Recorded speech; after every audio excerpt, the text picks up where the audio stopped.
Marvel, Skull and Bones by Swarthy Chapter 76-85. 2014. Hell's Kitchen, New York City. Warehouse District. 1 year later. Brock POV. Is that all you got? I asked as I broke through the silver metallic shell of Zeru's mechsuit once again. Stark's suits wouldn't have been this easy to get past. I taunted challengingly as I raised my fists high, intentionally telegraphing my next strike. As expected, Zeru reacted angrily to the taunt, the metallic panels of his suit quickly shifting around to patch up the hole I made as his fists began glowing brightly, generating wild arcs of purple lighting that sparked along his mech.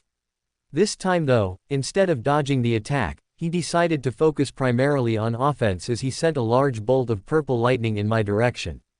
Better, I stated simply as I didn't even move to dodge the attack. Instead, a bright crimson began to emit from the markings along my arms as a dark metallic liquid quickly began to seep from my skin. The liquid envelops me, forming plates of dark metal that cling to my skin seamlessly and form hard armor plating across my entire frame, protecting me just in time as I took the attack straight on. Zap! Asterisk. My armored torso absorbed the electrical charge, deflecting it harmlessly outward and leaving no trace behind except for a brief intense flash of light. Zeru watched as his attack bounced off of my hardened surface and dissipated completely, unable to penetrate or damage my suit whatsoever. Shaking his head disbelievingly after watching how fast I formed my armor. He let out a tired sigh before mustering all his remaining stamina for one last attempt at victory, unleashing a barrage of rapid punches aimed squarely toward my head. But despite his mechsuit giving him superhuman speed and reflexes, he couldn't move quick enough as I dodged left and right smoothly, avoiding all attacks thrown my way. Seeing that his attacks weren't connecting with me, I could tell that Zeru was beginning to panic inside his suit as he suddenly tried to back away from me to give himself time to recover and think things through properly. But unfortunately for him, I wasn't quite so inexperienced to let such an opportunity slip by unnoticed. Before Zeru could fully withdraw, I grabbed hold of the edge of his shoulder plate with my bare hands and yanked him toward me violently, before slamming a powerful elbow into his helmet, dazing him temporarily as his heavy suit began to tilt precariously sideways. Taking further advantage of this opening, I slammed my fist forcefully into the chest plate of his mech, sending vibrations coursing throughout its structure as the metal casings cracked under the immense power. The blow sent Zeru sprawling backward, before crashing hard into the wall of the training room. Groaning quietly in discomfort as he tried unsuccessfully to regain his footing, he looked up at me and I could sense his incredulous glare through his helmet. "You're too much for me," he breathed softly as the metal of his mechsuit liquefied off of him, allowing him to wipe the heavy sweat from his brow and stretch himself gingerly to loosen his stiff muscles. "Too damn good." I smiled confidently as I locked eyes with him. "Of course I am. The point of this training isn't winning, it's improving yourself. Your powers have so much versatility that you should have been able to at least evade some of those blows. Your problem is that you overthink things so much that you get caught up thinking about countermeasures while not focusing enough on actually attacking. Stop letting your thoughts bog you down," I told him evenly, making sure not to sound condescending while speaking in an instructional manner. A smirk crossed Zeru's mouth at first glance, clearly pleased that he'd received such constructive criticism. Nodding silently at my wise statement, Zeru took a moment to catch his breath as I looked around at the surrounding area, searching for our other training partner who was hiding somewhere nearby, observing everything that went on carefully while concealing herself inconspicuously with her invisibility. "You know, the flaw with invisibility is its inability to hide sound waves as well," I commented casually as I suddenly rushed towards a specific spot inside the training room. Without warning, I slammed my fist forcefully at the location as Ava's figure swiftly faded into existence standing directly in the spot I was aiming for. Reacting quickly, Ava turned intangible as my punch passed cleanly through her, creating an audible thud reverberating through the walls as the impact shook the room slightly. "Were you trying to kill me?" she complained as she rolled over slightly and stared at me accusingly. "That blow would have killed most people outright," she added defensively. "But you reacted quickly, obviously aware of the danger and able to avoid such a fatal blow easily because of your incredible skill," I pointed out cheerfully, grinning broadly as I saw the serious expression melt from her features. Her cheeks reddening slightly under my praise. Ava nodded politely in response and cleared her throat nervously, attempting to recover some dignity amid her slight embarrassment. But you've gotten too used to fighting against regular humans who never presented a challenge, I explained as I dismissed my armor and reached out to touch her shoulder lightly, helping her stand upright once more. Your powers rely on your concentration, meaning if you want to improve, you have to learn how to use them instinctually like second nature. If you can learn to react instinctively and shift between your intangible and invisible forms intuitively, or better yet learn how to use them simultaneously, you'll be unstoppable. Her gaze softened somewhat, seeing both confidence and understanding radiating from me as she listened intently to every word spoken by myself. A smile crossed her lips as she felt assured of my words. Well then, she spoke proudly as she stood up and brushed imaginary dust particles from her clothes. Let's stop talking theory and start practicing already, Ava stated eagerly, as she moved over to help little Zuru rise painfully and unsteadily up off the floor. Then together, the two stepped toward me as they both readied themselves to continue our training session anew. Their determination was clear in their postures as they prepared mentally for whatever challenges lay ahead.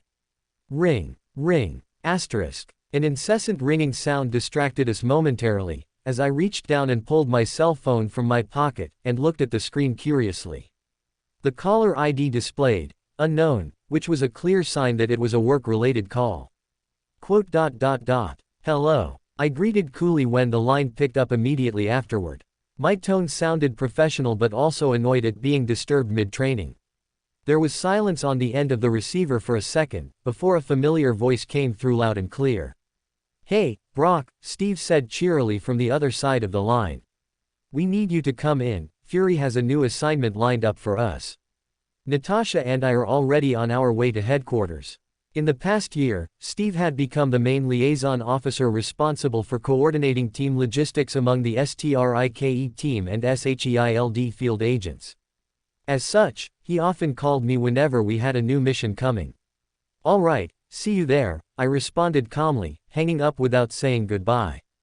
Glancing back up, I saw Ava and Zuru staring at me curiously. New job? Zuru questioned mildly as he scratched his chin thoughtfully. Yeah, I confirmed shortly, shaking my head as I put my phone back into my pocket. Don't know what kind of assignment yet though. Think you'll need backup? Ava inquired slyly, and I gave her a skeptical stare in return. She merely shrugged nonchalantly in reply, prompting me to shake my head amusingly as I moved toward the exit door leading outside. You two keep working, I want to see some progress when I get back, I instructed sternly, giving them a slight wave before exiting the warehouse entirely. Asterisk asterisk asterisk asterisk asterisk asterisk asterisk asterisk asterisk asterisk asterisk. New York City. SHIELD Headquarters, Conference Room. The target is a SHIELD mobile satellite launch platform called the Lemurian Star. Its last reported position came from a location within the Indian Ocean, Agent Hill informed everyone seated around the table solemnly. They were sending up their last payload when a gang of Algerian pirates boarded the ship and took the crew hostage. I sat forward attentively, listening closely as Maria Hill went through each detail concerning the situation. A vague, familiar sensation stirred deep inside my gut as I recalled having seen something similar to this exact scenario. We have any leads on who's running this pirate gang? Steve asked, his attention focused solely on the task at hand. Maria nodded as she switched the hollow screen above the conference room display to show images of several men dressed in black fatigues and brandishing assault rifles, holding hostages against the hull of the vessel itself as armed guards patrolled the deck below them menacingly. We've been able to identify the leader, Georges Batroc. XDGSE, Action Division. He's at the top of Interpol's Red Notice. Before the French demobilized him, he had 36 confirmed kills under his belt, a number that has probably grown larger since he left the agency. She replied grimly. This guy's got a representative for maximum casualties, so approach cautiously. Have the pirates demanded ransom money for releasing the captives? Natasha interjected from beside me. They're asking for $1.5 billion, Coulson answered flatly. Natasha whistled softly at hearing that number. What about the hostages? Any info on whether or not they're even still alive? Steve asked seriously, as worry etched deeply onto his face. Yes. Luckily there were only a handful of crew members aboard at the time. Plus a few SHIELD techs and one officer, Agent Jasper Sidwell, Maria informed him. Our intel suggests that they are currently confined to the galley of the ship, where they cannot escape or cause trouble until negotiations conclude successfully. Steve sighed heavily upon receiving these details, while I tilted my head in confusion upon hearing that Sidwell was aboard the ship as well. What the hell is going on? I questioned internally, as I raked my brain for the reason why I was getting the feeling that I'd seen this set up somewhere before. Alright, let's go over the plane of action, Maria Hill stated as she pulled up the blueprints of the ship. She went over exactly what needed doing, step by painstaking step, regarding boarding procedures and securing all available exits. But I just tuned her out as I finally remembered exactly why this whole thing seemed so familiar. A small grin spread across my features despite myself, as memories flooded back into my mind. Any questions? She queried after finishing her briefing and looking expectantly at the assembled group. Seeing that no one else seemed inclined to speak up, Agent Hill turned off the holo projector and stood tall behind the large mahogany table. Alright, suit up and assemble your teams accordingly. Wheels up in 20. With that, she left the room, leaving us alone to plan our next move. Steve and Natasha quickly went to gather their respective equipment, as I headed for the elevator to take me down to the STIKE team barracks. Stepping into the elevator, I waited as the doors closed quietly shut before activating the hidden comlink on my wrist that Zaru made for me, and tapped the elevator button for the right level. Not trusting that there weren't any ears listening in, I decided instead to send a private text to my team rather than risk someone overhearing me conversing aloud. Less than get ready. Greater than, I typed cryptically, less than our window of freedom is opening. Greater than. As expected, I heard back instantly. Less than understood. We're at the ready. Greater than. As I read the message, the elevator arrived at my level and, stepping out of the car, I strode energetically out into the hallway beyond. A slight, savage grin spread slowly across my features, as excitement for the upcoming mission began building within my chest. A path to freedom awaits those willing enough to seize it, I muttered to myself darkly, as my steps quickened pace along the corridor. 2014. SHIELD jump jet. Above the Indian Ocean. Few hours later. Omniscient POV. Flying high over the crystal blue waves of the Indian Ocean, Captain America, Natasha, and the STRIKE team led by Brock, watched anxiously from the cockpit as their jet flew low overhead in pursuit of the captured ship. Below them, the bright lights of the Lemurian star illuminating the darkness provided ample visibility throughout the night sky, allowing them to track their quarry accurately. Coming up to the drop zone. The pilot called out over the comms as the jump jet descended swiftly towards its destination at high speeds, passing effortlessly through the cover of the clouds until it was positioned directly above the huge freighter. Alright, I'm gonna sweep the deck and find Batroc. Nat, you'll kill the engines and wait for instructions. Rumlow, you and STRIKE sweep the aft, find the hostages, and get them out safely, Cap ordered crisply, as strapped his shield into place on his back. You heard the captain, STRIKE mount up. Brock barked loudly. Each member of the team suited up quickly and efficiently under the watchful eye of their commanding officers. Each person donned their parachutes in preparation for their dive off the jet. Captain America moved toward the rear hatch of the jet as it began to lower, letting in a powerful gust of wind and revealing the vast ocean beneath. Let's move, Cap ordered as he jumped gracefully from the aircraft with ease. Was he wearing a parachute? Jack, the STRIKE team's second, asked Brock incredulously as he glanced nervously downward at the open air rushing rapidly away underneath him. No, he wasn't. Brock replied simply, shooting an amused glance at Jack. You boys coming? Black Widow quipped playfully as she leapt out of the aircraft, following behind Cap. Her long red hair flowed freely like silk in the cool breeze blowing back wildly in the rushing wind. Brock chuckled lightly at her remark as he followed her lead, leaping elegantly down from the rampway as the rest of the STRIKE team did likewise.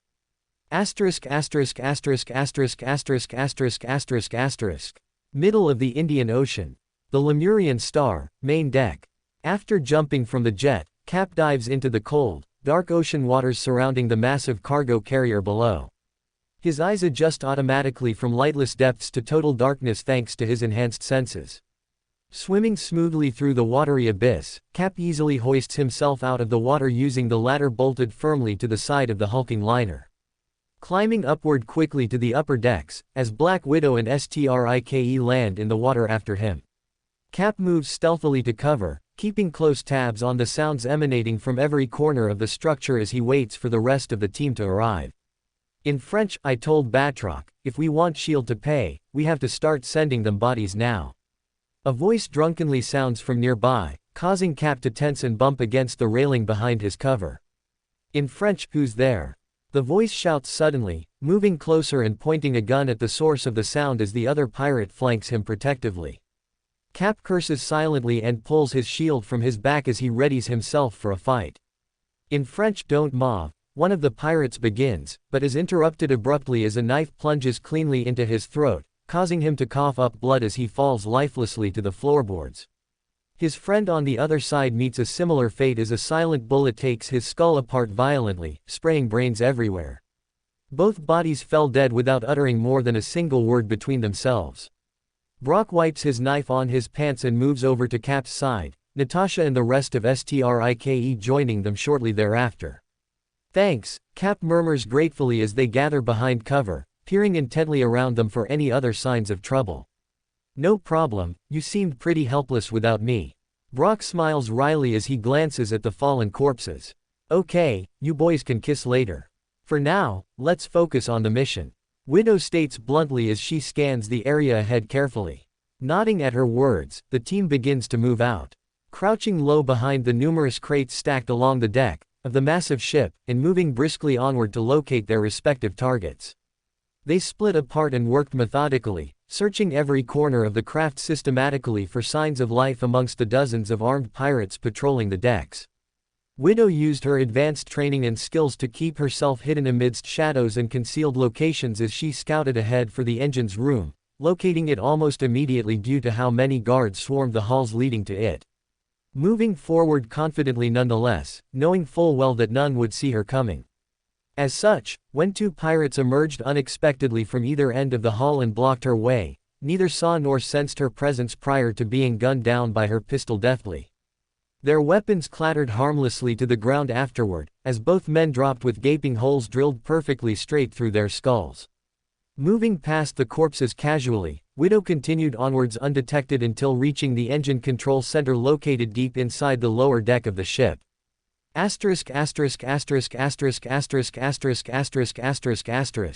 Middle of the Indian Ocean. The Lemurian Star, upper deck. Meanwhile, on the upper deck, Cap moves quickly to the control room to try and find the pirate's leader, Batroc.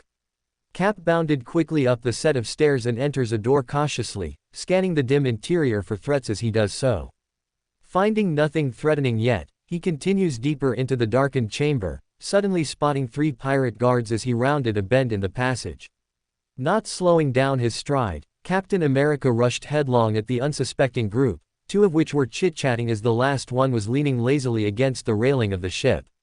Before any of them could react, Steve smashed hard into the group, Sparta kicking the lazy one in the chest and sending him flying backward over the railing of the ship where he fell several feet into the dark sea below. Not stopping, Cap quickly unholstered his shield from his back and hurled it forcefully toward the remaining two pirates, striking one of them the head harshly, causing him to fall unconscious, before ricocheting off the wall and striking the third man square in the stomach, knocking him to the floor senseless. Before he had time to recover or even comprehend what happened, Cap followed through with a swift punch to the face, breaking the unfortunate fellow's nose completely and knocking him unconscious too. Turning briefly, Captain America scanned his surroundings, as he slammed his foot down on his shield laying on the floor beside him, flipping it upright into his hand smoothly. Seeing no further resistance, Cap continued his stride calmly toward the control room of the large vessel.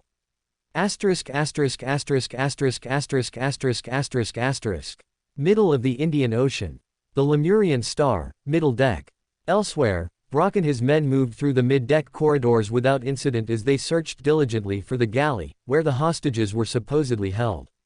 Suddenly, something caught Brock's attention, and he stopped abruptly while signaling for his men to do likewise. Moving together closely, all 5 members of STRIKE froze momentarily as they listened intensely for whatever danger their leader had noticed. In French, "I'm tired of waiting." A voice spoke loudly from around the corner of the hallway they were heading to. Shooting each other looks, the STRIKE team slowly approached the location indicated. Listening intently for anything else suspicious, as they neared the spot where the voice emanated from. In French, "Hey, go look for Batroc. If I have to stand around another minute babysitting these hostages, I'll start to kill them." The male voice bellowed angrily. In French, "Why do I have to go?" Another male voice responded, sounding equally irritated. In French, "Just go, damn it."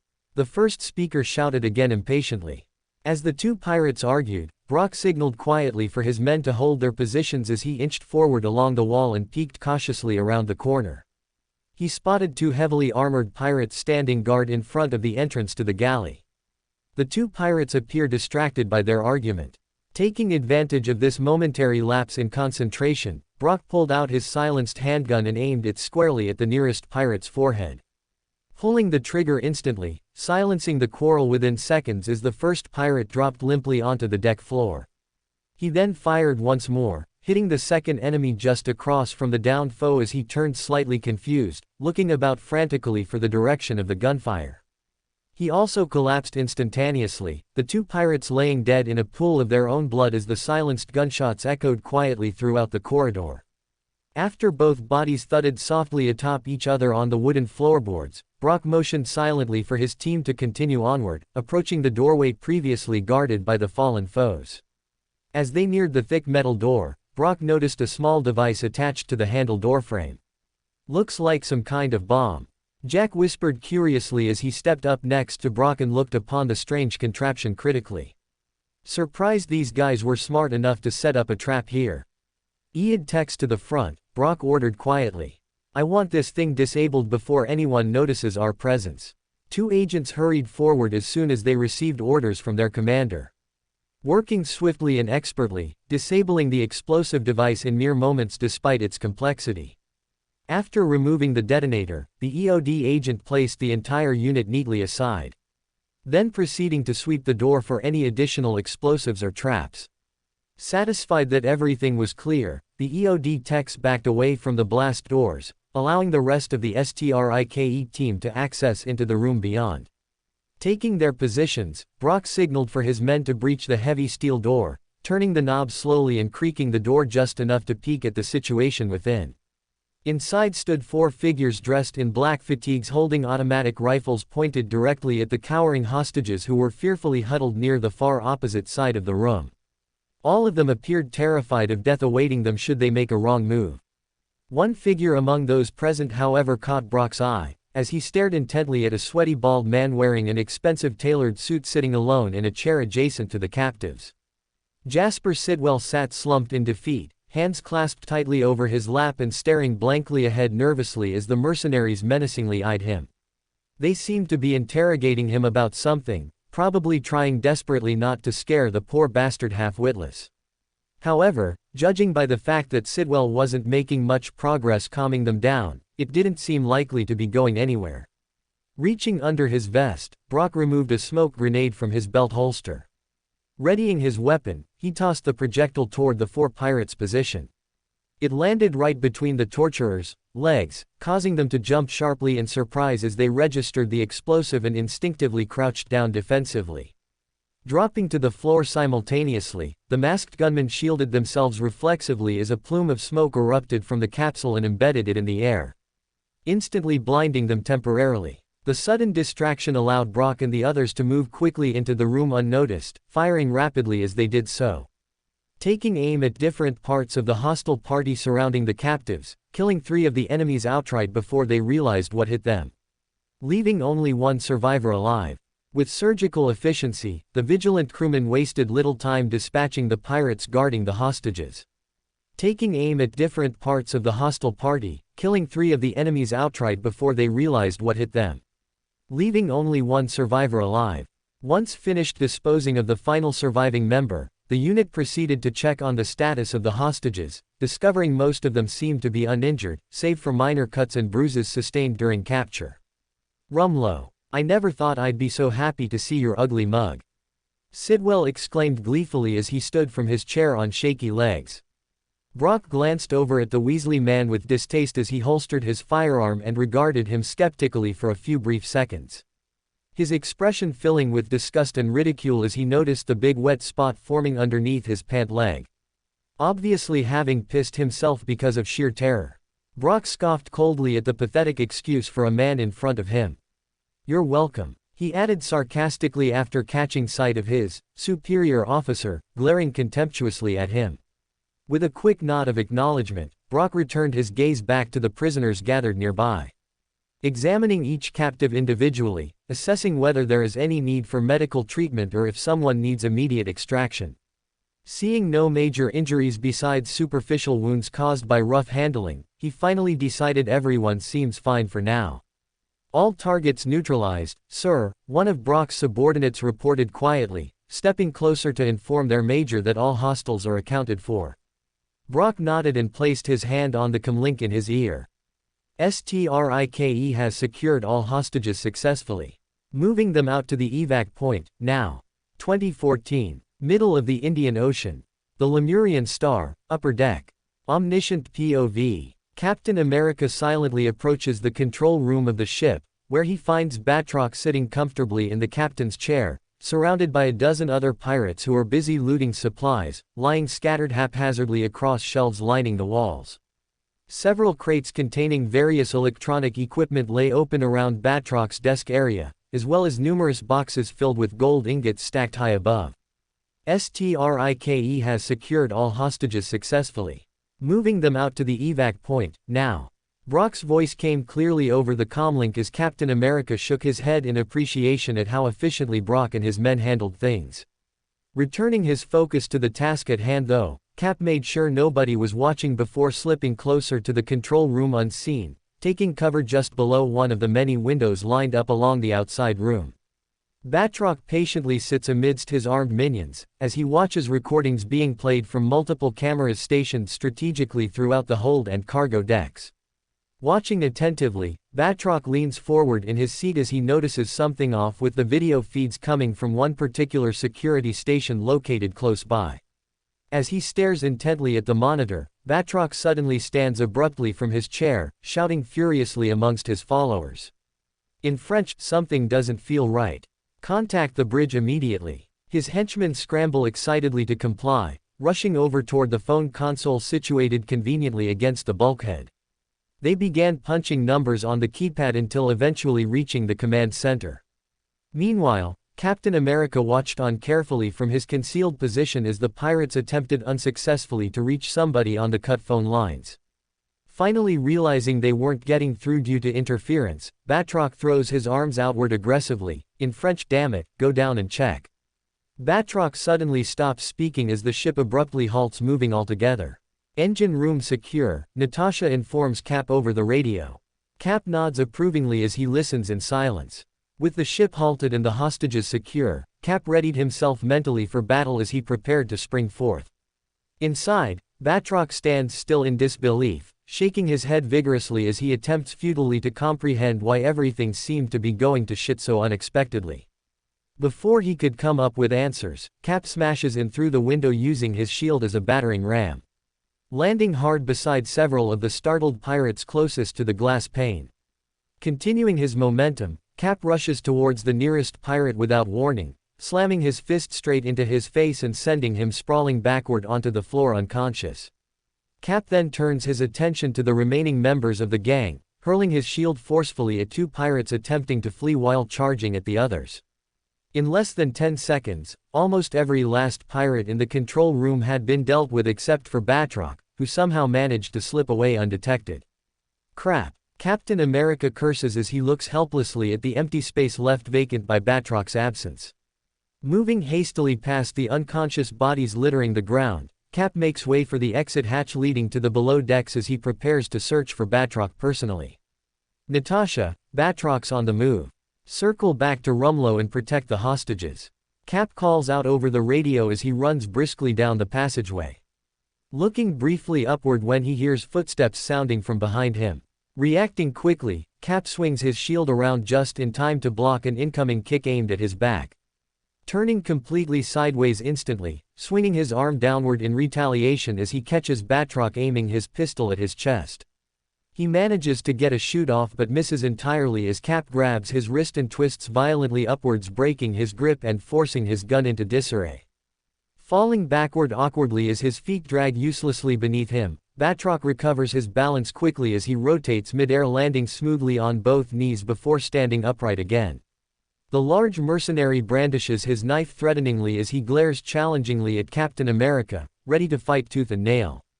Gritting his teeth, Cap takes another step forward, preparing for combat as he hurls his shield overhead once more. Batroc leans backward, narrowly dodging the flying piece of metal as he, simultaneously, aims his own throwing knives blindly at Captain America's torso and shoulders respectively. Ignoring the projectiles harmlessly bouncing off the armor plates covering his suit, Cap continues advancing relentlessly toward the enemy leader. When he reaches within range of attack distance, Batroc sidesteps slightly to avoid the super soldier's fist. Cap misses the punch, but a swift follow-up roundhouse kick sends Batroc stumbling further back into the wall behind him as he tries frantically to regain composure. Only managing to do so very gradually thanks to the pain radiating from his broken nose. As Batroc regains his footing, he lunges at his opponent, wildly slashing at his throat and abdomen repeatedly with his blade, aiming for vital organs as he tries to inflict fatal blows. But unfortunately for Batroc, his plan goes awry as Cap simply shrugs off the barrage of attacks effortlessly, dodging them by leaning aside. The two continue their fight, with Batroc faring surprisingly well against the super soldier, his acrobatic fighting style proving difficult for Cap to counter effectively since he can barely catch glimpses of his movements amid constant distractions and chaos created by Batroc's wild strikes. This meant that despite the odds seemingly heavily weighted in favor of Cap, he couldn't afford to let his guard down either. After several minutes of intense struggle, Batroc finally gets tired of wasting energy attacking Cap without result and decides instead to retreat. But as he starts to turn, Cap swiftly moves in, grabbing hold of his arm from behind and yanking it painfully inward, tripping Batroc dangerously near falling flat onto his ass. Before kicking him viciously in the right leg and his stomach, then performing a downward somersault kick to his head, knocking him down senselessly. Taking advantage of the opportunity, Cap pulls Batroc roughly to his feet before tossing him through the door of one of the adjacent rooms in the passageway like a ragdoll, crashing loudly inside upon impact. Laying motionless on the floor momentarily before groaning weakly as he struggles feebly to rise once again. But before he can even attempt to stand, Cap leaps and knocks him out with a strong punch to the face. Taking a deep breath, Cap relaxes for momentary relief as he sees that the fight is officially over. "Well, this is awkward," a feminine voice states softly from inside the room, causing Cap to look curiously about, trying to locate its source. Suddenly, he noticed Natasha hovering over one of the computers and staring blankly back at him like a child caught doing something wrong. "What are you doing?" Cap asks her incredulously. "Ah," she stammers nervously, looking embarrassed. "Nothing really, just backing up the ship's hard drive.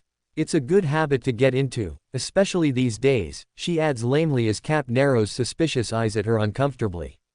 "You're supposed to be helping Rumlow evacuate the hostages. What the hell are you doing here?" he asks as he moves over to Natasha and looks at what she is downloading on the screen. Watching closely as files begin copying automatically onto an external storage device. He frowns deeply as he realizes exactly what she was in the middle of doing.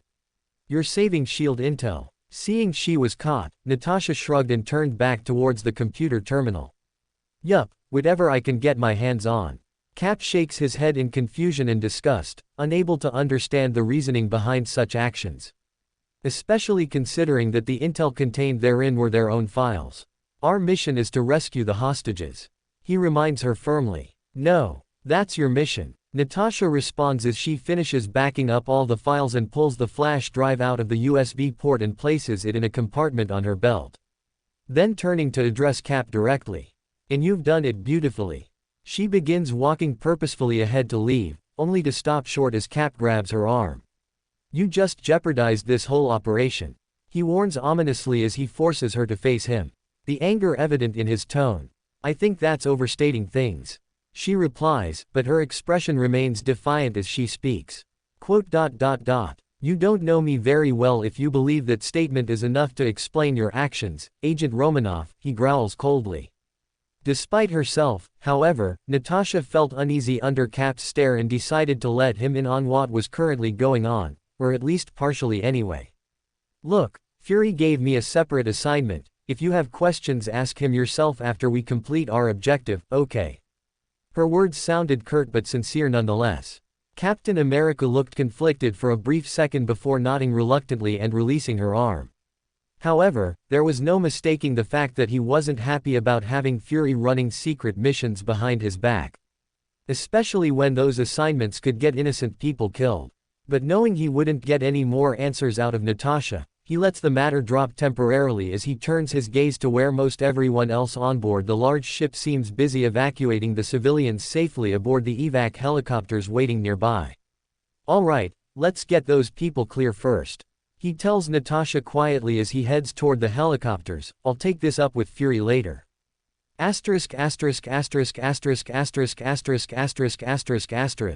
Washington, D.C. The Triskelion SHIELD headquarters. Few hours after the rescue mission. After arriving back at the Triskelion, Steve immediately marched toward Fury's office with purposeful strides.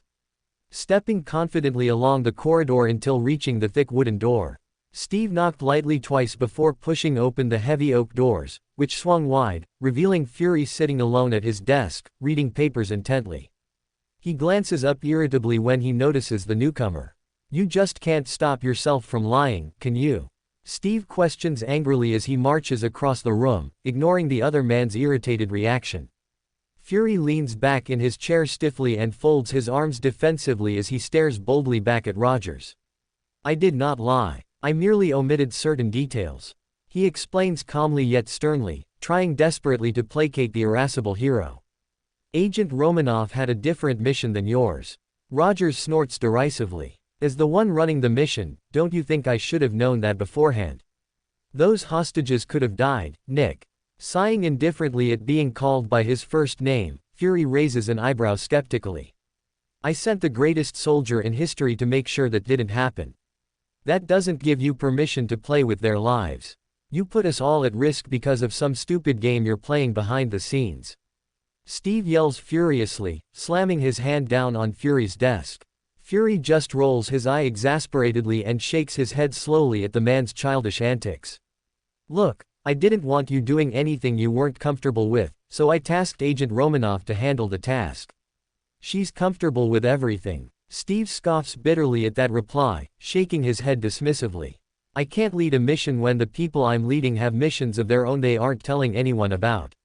A little taken aback by how angry Steve sounded, Fury sits silently, contemplating whether or not he wants to try convincing the young supersoldier otherwise. Because while he'd prefer for the situation between himself and Rogers to remain cordial, he knows better than anybody that sometimes a soldier's ideals could get in the way of the bigger picture. It's called compartmentalization. Nobody spills the secrets because nobody knows them all, he states plainly. "Except you. And apparently Agent Romanoff," Steve retorted sarcastically. Sighing sadly, Fury rubs his chin thoughtfully before standing abruptly and stepping away from his desk. Walking over to Steve, who watches him approaching warily. Looking thoughtful for a moment longer, Fury sighs resignedly, then closes his eyes briefly before speaking carefully. "All right, you want to know what Romanoff was doing for me?" he asks cautiously, watching anxiously as Steve nods grimly, awaiting the answer. "Follow me," Fury instructs as he leads Steve outside his office door to walk alongside the hallway. The pair walks briskly through the hallways, passing various offices filled with agents working diligently to fulfill their duties. Eventually coming to a halt beside a nondescript unmarked steel door, hidden among countless others in the building itself. Pulling out a keycard to unlock it, Fury opens the door and steps inside, gesturing impatiently for Rogers to enter. Once both men step inside, the door shuts securely behind them as the room begins to move downward steadily, descending rapidly to the restricted lower levels of the building below ground level. After traveling several floors, the elevator finally stops moving, opening suddenly, allowing them to exit via another set of double doors. Once beyond the doors, Steve immediately notices the several giant helicarriers parked neatly next to each other on opposite sides of a long hangar bay. All lined up side by side, perfectly parallel to one another. Project Insight. Fury begins to explain as he and Steve continue walking down the concrete catwalks lining the entire length of the huge underground facility. 3 next-generation helicarriers sync to a network of targeting satellites that were launched from the Lemurian star. Rogers interrupts as he starts to put the pieces together.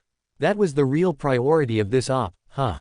Not the hostages. Shrugging noncommittally, Fury continues walking casually forward past dozens of workstations manned by technicians busying themselves with maintenance tasks. Until eventually stopping at a particular station located close to the edge, overlooking the main helipad area within the massive hangar space. Partially, Fury says cryptically as he turns to face the captain head-on.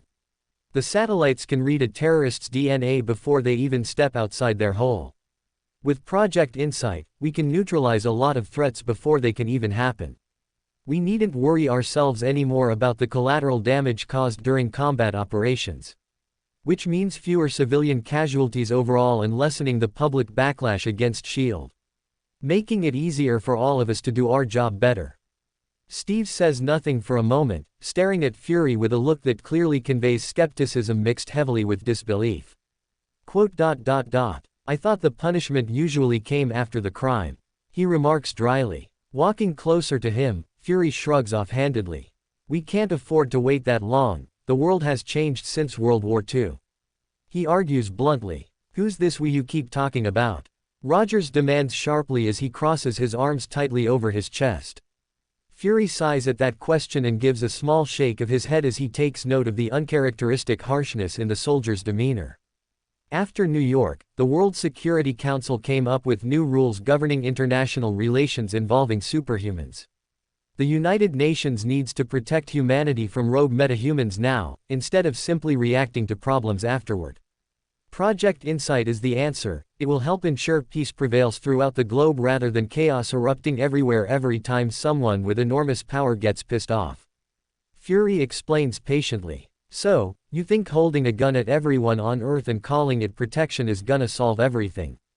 Steve counters cynically. Fury scoffs softly in response, looking genuinely annoyed by the man's self-righteous attitude. "I've read your files, you guys did some pretty nasty stuff back in World War II, remember?" He points out calmly. "Think about that before you try to take the moral high ground." Steve takes a deep breath and tries to keep calm despite feeling sickened and betrayed by Fury's admission. Knowing full well that, unless someone changes course soon, many innocents will die unnecessarily due to a misguided desire to protect national security. "Yeah, we made some compromises back then. Sometimes in ways that made us not sleep so well. But we did it so the people could be free. This isn't freedom, this is fear," Steve insists stubbornly. Fury lets out another scoffing sound and gave the man a sideways look. "S.H.I.E.L.D. takes the world as it is, not as we'd like it to be. It's getting damn near past time for you to get with that program, Cap," he says pointedly as he looks over at the vast cavernous interior of the base, where thousands upon tens of millions of dollars worth of advanced military hardware were stored. "Don't hold your breath," Steve responds flatly, turning away and walking off without looking back at Fury again.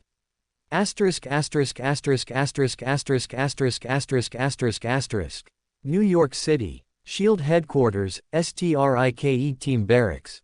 Brock POV. After successfully rescuing all the hostages and returning to S.H.I.E.L.D. HQ, my men and I eagerly headed back to the barracks. The weight of the mission clung to our tired bodies, and the prospect of a hot shower and clean clothes was a welcomed relief. We swiftly shed our gear, feeling the grime of the raid peel away with each piece we removed.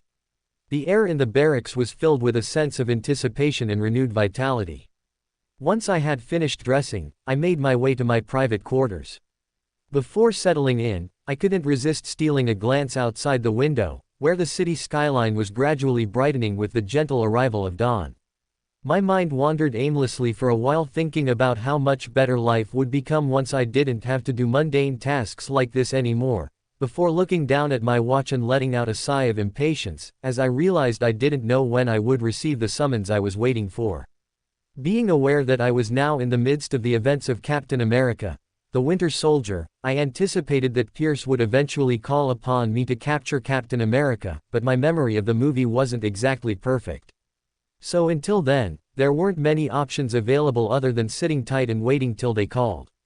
I made my way to the bed and settled comfortably atop the soft sheets.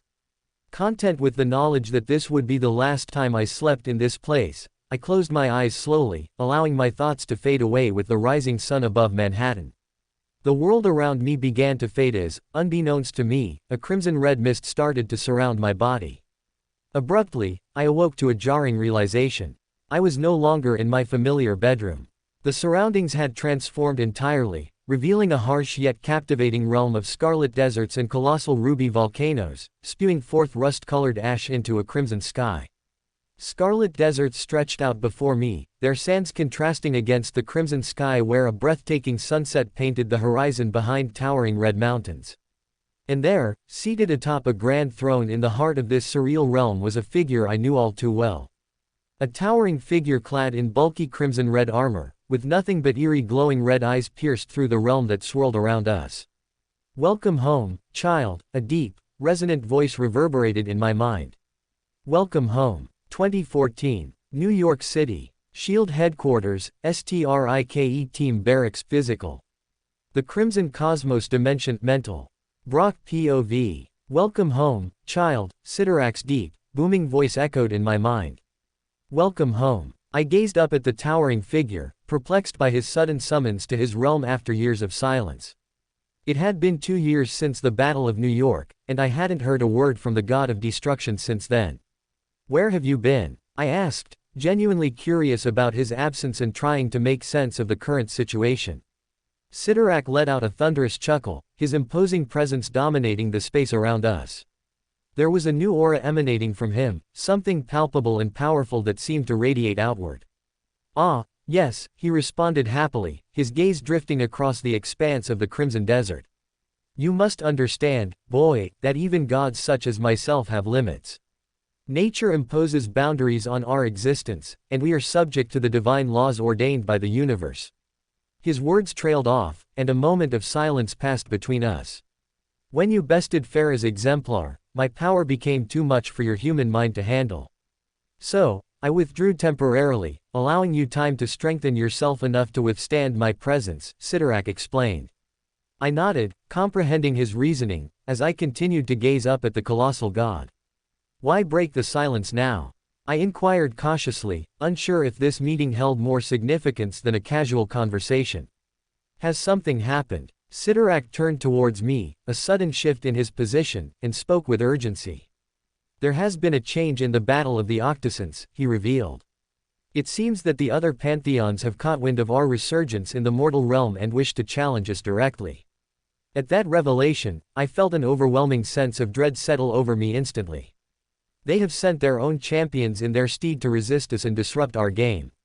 Sidorak exclaimed angrily. Struggling to maintain a facade of indifference, I asked cautiously.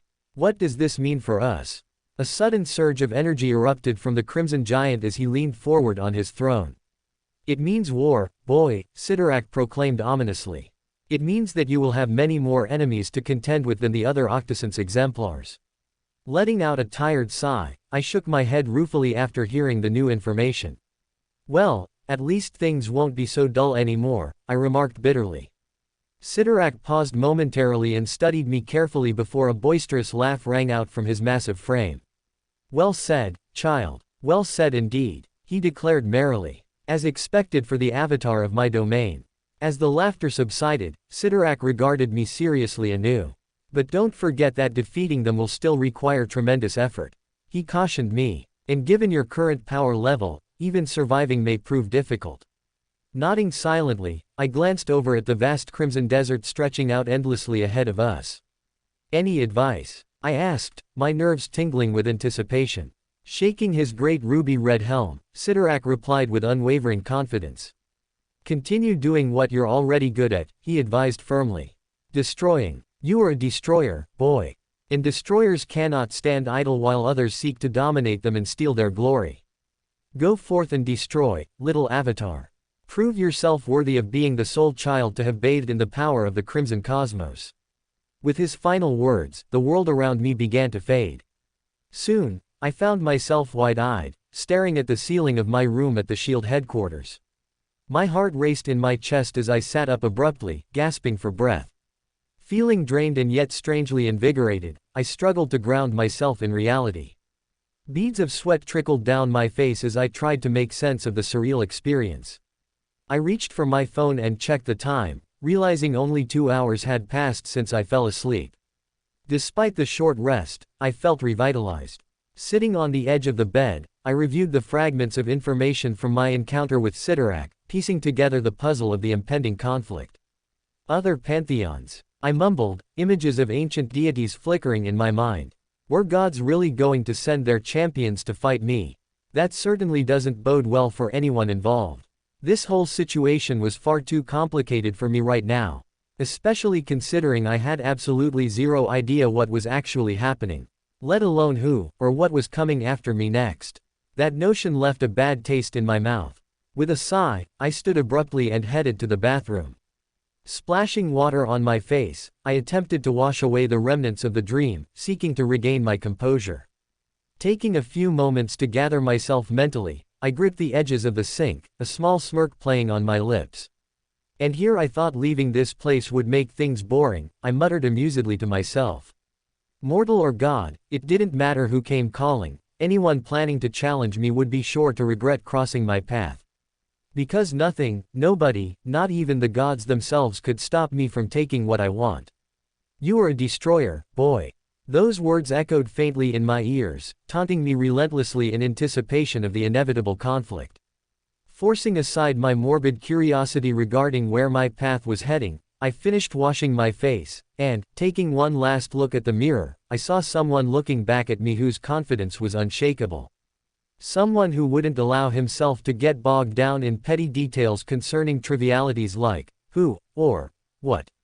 Someone strong, powerful, who refused to yield any ground, who fought tooth and nail every step along the way until victory was rightfully his. That person smiled savagely back at me, daring whoever sought to oppose him to just try and take what belonged to him. Asterisk asterisk asterisk asterisk asterisk asterisk asterisk asterisk asterisk asterisk asterisk. Washington, D.C. The Triskelion SHIELD headquarters. Nick Fury's office. Fury POV. Secure office, I called out, my voice echoing through the empty room as I settled into my desk chair. In an instant, the windows dimmed, and every nook and cranny was sealed tightly, ensuring the room was impenetrable to prying ears. I retrieved the flash drive that Natasha had used to download files from the Lemurian star. Sliding open its sleek metal casing, I carefully removed the device. The memory stick contained encrypted data, but I took solace in knowing that SHIELD's tech experts had employed military-grade encryption algorithms, making cracking the code a relatively straightforward task. Inserting the USB into my computer's port, I eagerly attempted to access the file folder containing the Lemurian star's satellite launch files for Project Insight. However, the system failed to respond properly. Access denied, the message taunted on the screen. Apparently, intricate security protocols restricted access to the relevant folders unless specific conditions were met. The decryption software I ran yielded no results, which caught me off guard. State-of-the-art programs usually surpassed any obstacles effortlessly. This one, however, proved to be an exception.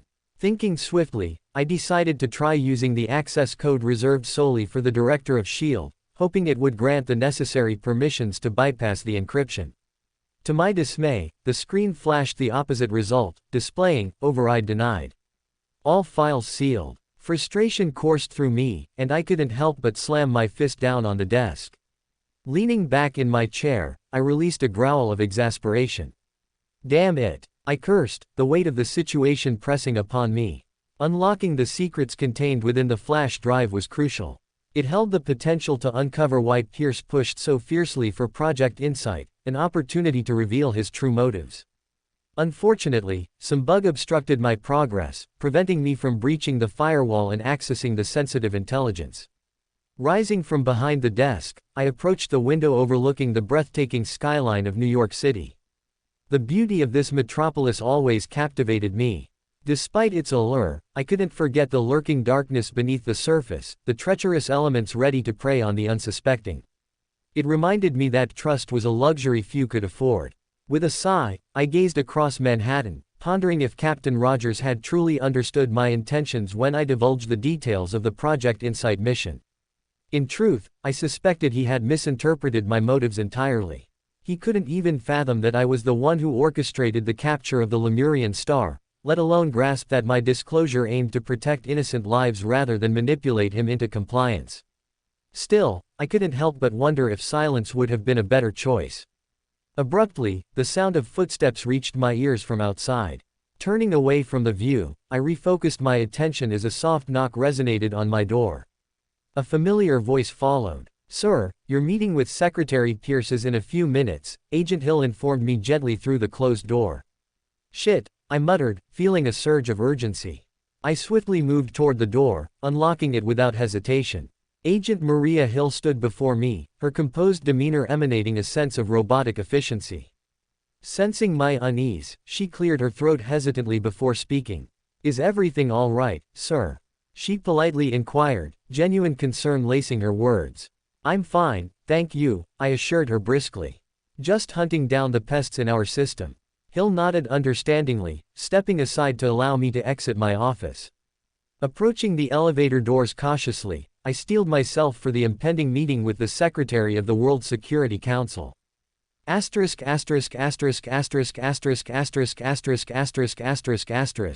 Washington, D.C. The Triskelion Shield Headquarters.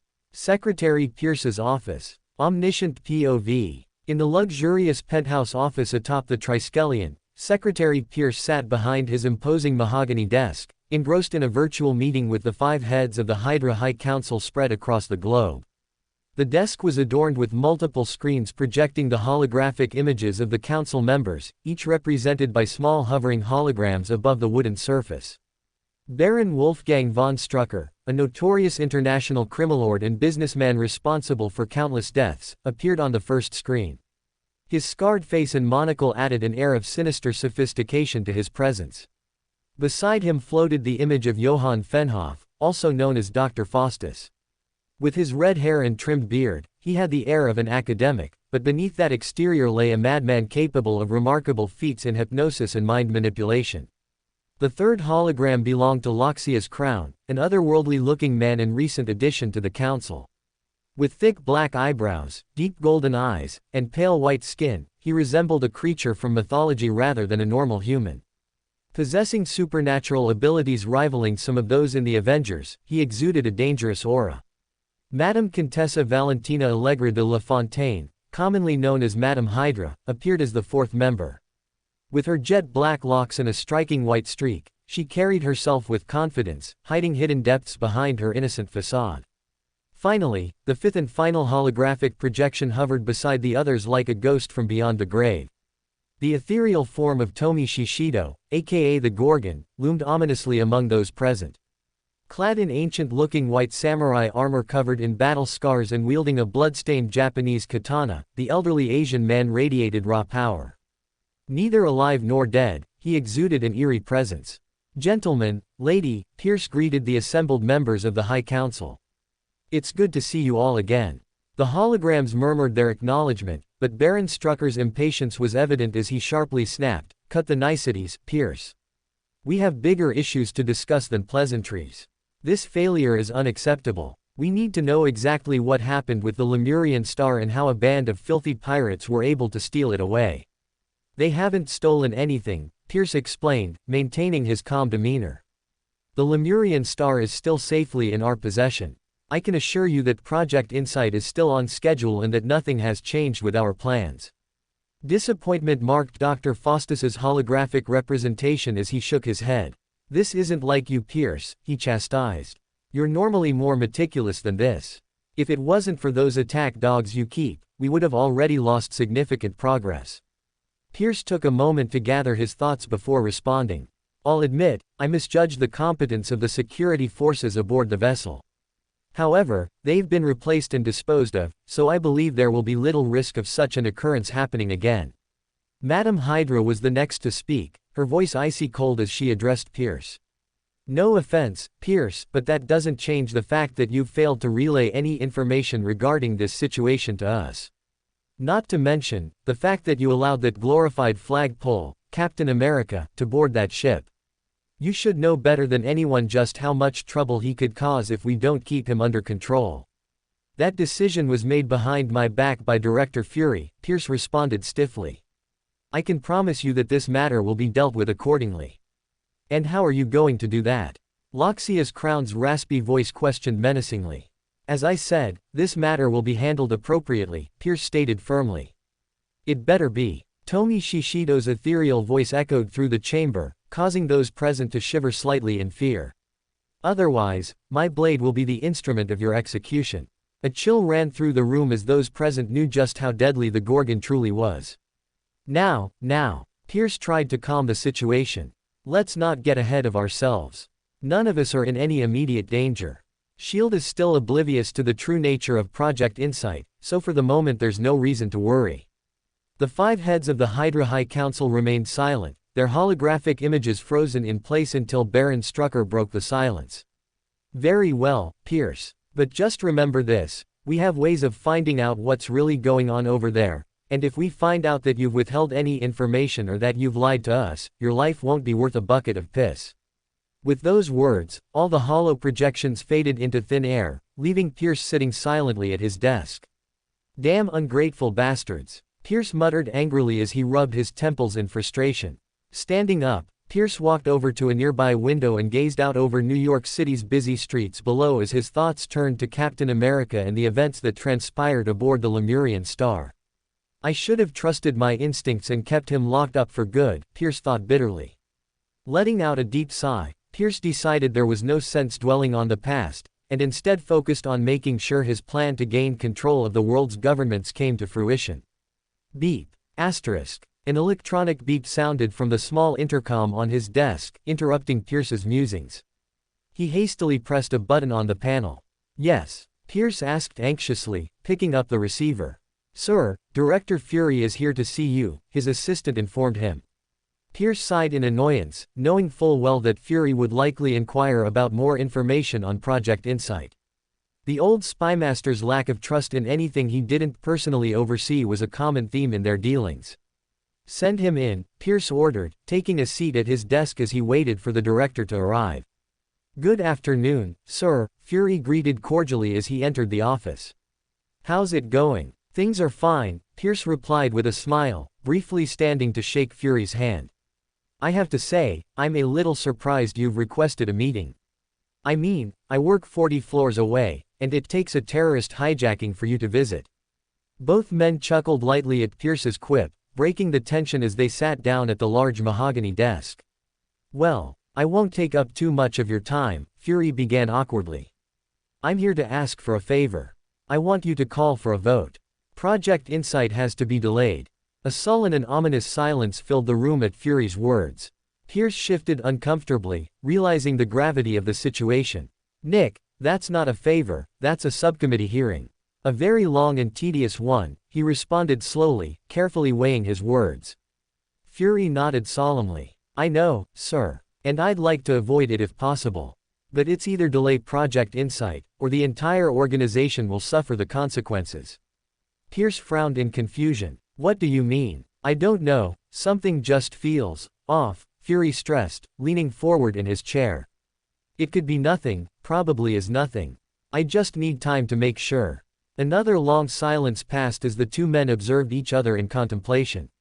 One man pondered about a potential threat lurking within S.H.I.E.L.D., while the other tried to hide his own anxiousness beneath a mask of calm indifference. What if it is something? Pierce asked suddenly. Then we'll both be damn glad those helicarriers weren't in the air, Fury replied simply. Pierce raised an eyebrow, intrigued by the old spymaster's determination. The two men sat in silence again before Pierce finally spoke up, breaking the tension with a warm smile. Fine, but you gotta get Iron Man to stop by my niece's birthday party. Fury chuckled heartily as he got to his feet. Consider it done. Pierce stood up as well, reaching out his hand to shake hands with the director once more. Thank you, sir. I appreciate everything you're doing, Fury said sincerely. Think nothing of it, Pierce insisted with a smile. Just make sure he doesn't just do a flyby, he's got to mingle. The two men laughed as they shook hands again, and then Pierce watched as the director left his office. Staring after the old spy thoughtfully, Pierce's friendly warm smile faded, replaced by a dark and foreboding scowl. He knew that in the game they were playing, trust was a scarce commodity, and he couldn't shake the feeling that Fury's request was not as simple as it seemed. The shadows of doubt crept into his mind as he contemplated his next move. 2014. Washington, D.C. Classified location: Underground Hydra Base. One day later. Omniscient POV. In a chamber beneath the streets of Washington, D.C., a small gathering of various individuals from a multitude of fields were gathered together. Police, politicians, military personnel, scientists. Each of them wore different uniforms, but all of them shared the same goal. All eyes were upon the speaker as he stepped up to the podium in front of the group. All eyes save for those belonging to a single person, who stood off to the side and remained silent as he discreetly studied each of the faces of those present. Brock, fresh off a flight from New York, scanned the crowd as the speaker approached the podium, noting each individual's appearance and demeanor as he mentally categorized them in his mind. It was a process he had perfected over the years, honing his observational skills to near perfection. As he noted the faces of those in attendance, Brock slowly grew more satisfied with the outcome of his observations. He was pleased with the way things were progressing. Today marks the first step toward bringing about a new age of peace and justice for all of humanity. The speaker, Alexander Pierce, intoned as he cleared his throat and glanced around the room. Project Insight is a monumental undertaking, and we're fortunate enough to have such capable and dedicated people working on it. Today, we begin the process of ridding the world of those who seek to bring humanity harm. The audience murmured in approval as they listened to Pierce's words, their attention rapt upon his every word. We must remain vigilant against the enemies hiding among us, concealed in plain sight. These are individuals we trust, evil men and women who exploit their unfettered power, much like the so-called Avengers. Pierce continued, his voice growing louder, fueling the audience's indignation. But today, we take a stand. We shall no longer tolerate these anomalies trampling upon the rights of our fellow humans. We will not sit idly while those who should be mere weapons are given free rein over our Earth. Today, we take action. And with the help of loyal soldiers like you, we shall create a safer world to live in. The room erupted in applause and cheers as Pierce basked in their adulation, his gaze sweeping over the crowd. Meanwhile, Brock watched the scene unfold in silence, observing the group from a distance, his attention lingering on the man standing beside Pierce, who appeared to be observing the proceedings with empty and detached eyes. The man wore all black attire, a mask partially covering his face, and multiple weapons strapped to his body. However, the most striking feature was his silver metal left arm protruding from his sleeve, a familiar sight from the media of Brock's previous universe. The Winter Soldier. Pierce's voice resonated with confidence and conviction as he addressed the assembled crowd. The applause subsided, and a determined silence settled over the chamber. All eyes turned to the speaker, eagerly awaiting their respective assignments. You all have your assignments, Pierce declared, his smile reflecting the trust he placed in their capabilities. Go forth and hunt down the traitors who pose a threat to the safety of our world. Each and every one of you is a crucial asset in this battle against the forces that seek to obstruct our just cause. Together, we will prevail. Clapping ensued as Pierce moved to exit the stage, making his way through the applauding crowd, before stopping in front of Brock and motioning for him to follow. Brock frowned slightly, unsure of what the man wanted, but did as instructed. Following in step with Pierce and the Winter Soldier, Brock exited the chamber and headed toward a nearby lift. The doors opened as Pierce pushed a button, allowing the odd trio to enter the elevator. The three stepped inside and moments later, the car began to rise. What did you think of my speech, Major Rumlow? Pierce asked curiously, a slight smile playing across his weathered lips. I thought it was inspiring, Brock replied neutrally, keeping the tension out of his voice as he eyed the Winter Soldier from the corner of his eye. I'm glad you liked it. I always try to inspire my agents to do great things. Pierce agreed happily, his expression brightening as he glanced down at Brock. How old are you now, Major? And I mean your real age, not the one we gave. 19 years old, sir, Brock replied. So young, with much uncertainty ahead, Pierce mused thoughtfully. I am certain of many things, Major. It is the public who harbors doubts, and such uncertainty can lead to costly mistakes, mistakes that claim innocent lives. But if I can convince the public that I am right, I can rid the world of much trouble. Brock didn't respond to the old man's rambling. Instead, he turned his attention away from the secretary and examined the Winter Soldier again. The man was staring blankly ahead at the elevator doors, not a single thought running through his head.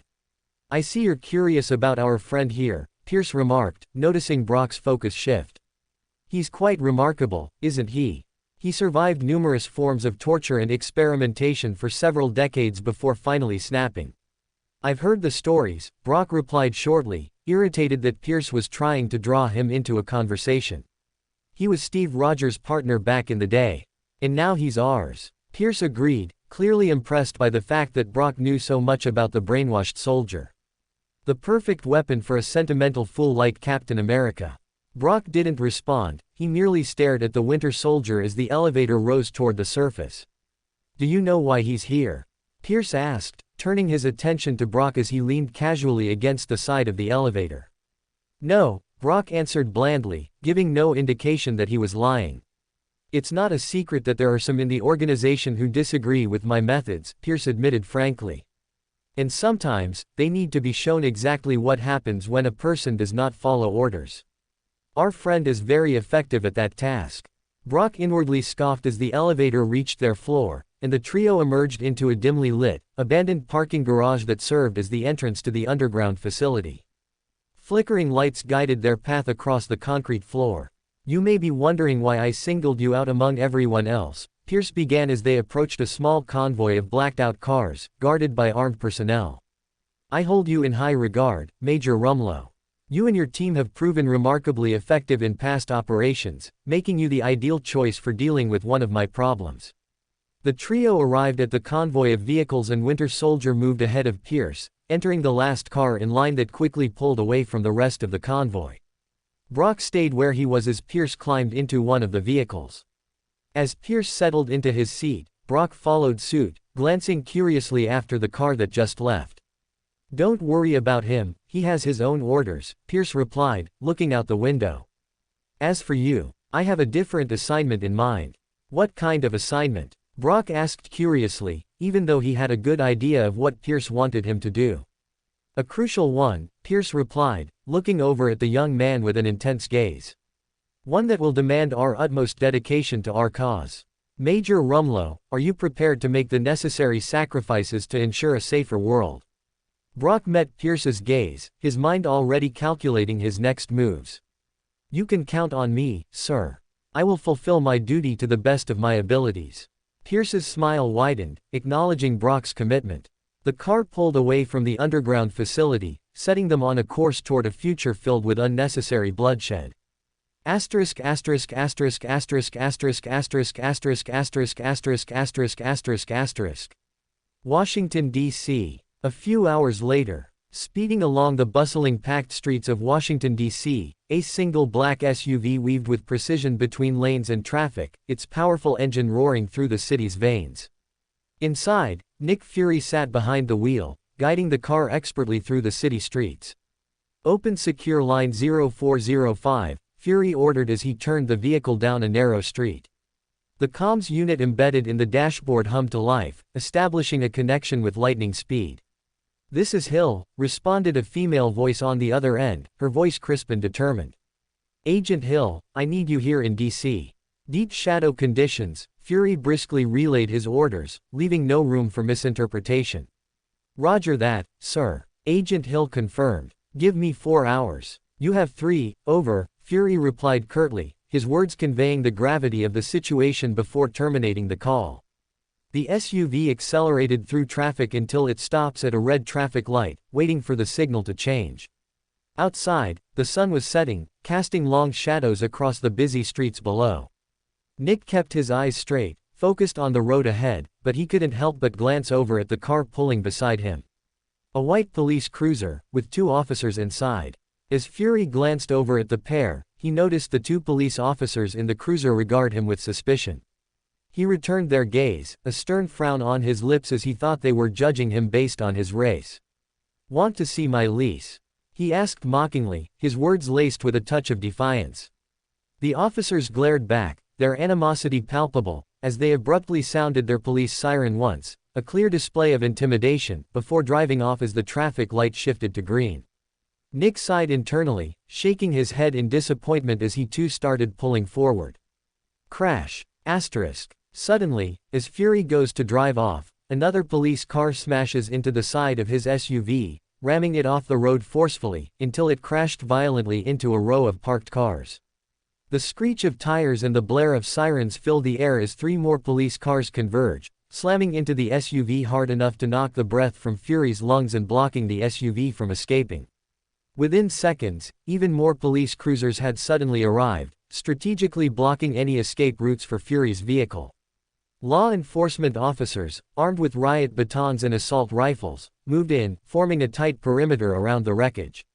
Fracture detected. Recommend anesthetic injection, a robotic voice sounded from the dashboard, the cool mechanical tone contrasting with the tense situation. A syringe descended from the ceiling, waiting to administer its contents. Fury, blood trickling from a wound on his head, reached for the syringe, injecting its contents into his arm as a SWAT team truck pulled up alongside the immobilized SUV.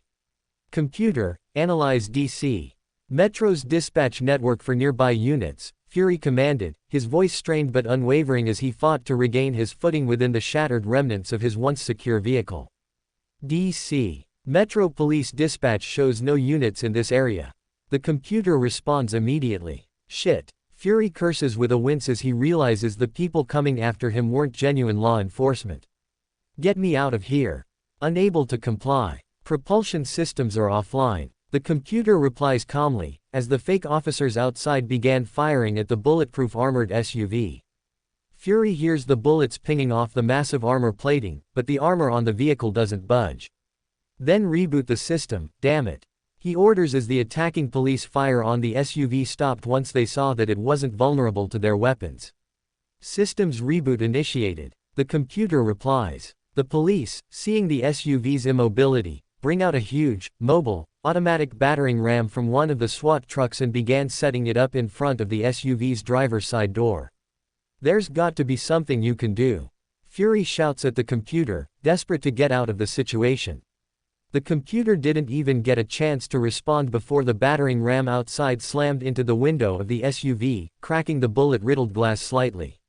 Warning. Window integrity compromised, the computer states calmly, relaying the obvious situation.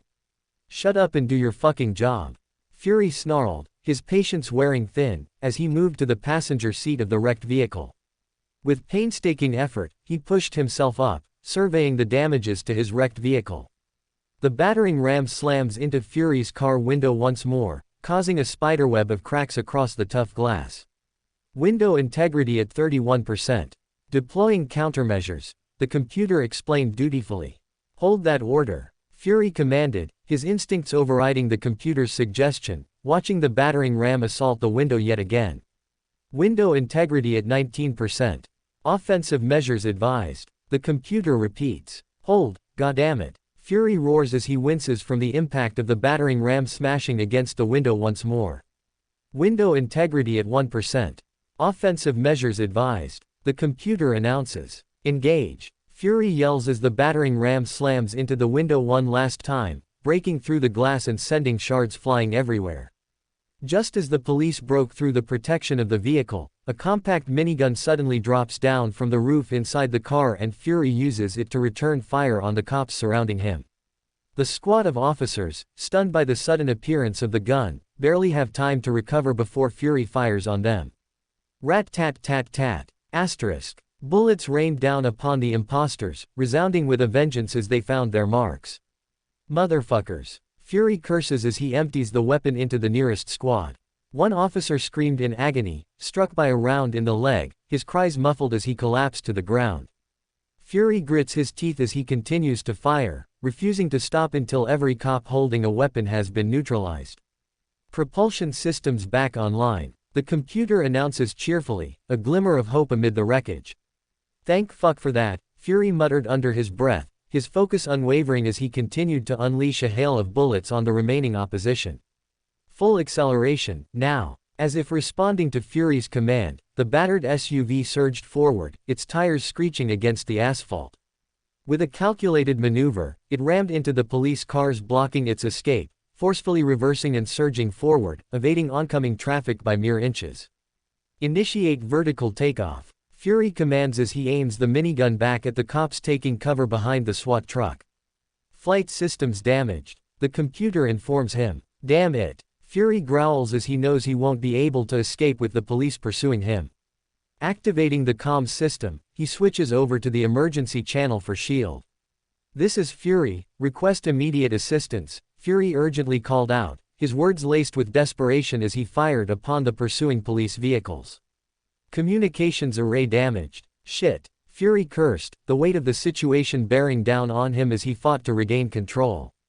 Uncertain of whether the computer malfunction was part of the enemy's plan or a mere coincidence, Fury had no time to decipher the details. All he knew was that the situation was rapidly spiraling out of control, and he desperately needed help. "Give me the wheel," Fury orders as he moves into the driver's seat and takes over the car's driving from the computer as the assassins chase after him in their police cars. The SUV hurtled through the streets, pursued relentlessly by the persistent swarm of police vehicles. Fury's mind raced, his eyes scanning for any opportunity to shake off his pursuers. "Where the hell are we going?" Fury demanded, frustration etched in his features as he deftly maneuvered through the congested streets. Traffic alert on Roosevelt Bridge. All vehicles stopped. 17th Avenue clear in 3 blocks, directly ahead. The computer nonchalantly replied, providing valuable information. As Fury sped through the moving traffic, he forcefully collided with a few passing cars along the street, causing a chain reaction that led to a pile-up, temporarily impeding the progress of the police cars pursuing him. The assassins emerged from their vehicles, their weapons aimed at Fury's car. Reacting swiftly, Fury mowed down 2 of them with the SUV, before getting past the traffic. But a few remaining assassins managed to swerve past the pile-up and continue to chase after him. Warning, approaching a crowded intersection. The computer states. With his quick thinking and driving skills, Fury managed to shake off the remaining police vehicles, eliminating the immediate threat, before running a red light and narrowly avoiding a collision with the throng of cars. The civilians, caught in the crossfire of Fury's escape attempt, are thrown into a state of panic. The sound of crunching metal and shattering glass fills the air as the innocent drivers, caught off guard by the sudden chaos, collide with each other. "We're gonna lose him," panic laced one officer's voice as they witnessed their comrades trapped in the aftermath of the large crash. "No, we won't," a civilian-looking figure, concealed beneath tactical gear, assures him. The assassins quickly get left behind as Fury guides the busted-up SUV through the traffic jam and onto the bridge. "Get me off the grid," Fury commands as he wipes the blood and sweat from his face and looks back in the rearview to see if anyone is on his tail. Calculating route to secure location. Route projected to take 5 minutes. The computer states calmly. "That's fine, just don't give us away," Fury tells the computer as he continues to speed towards the exit ramp of the bridge. As they approached the toll booth, Fury's attention was abruptly seized by a mysterious figure appearing in the middle of the road ahead.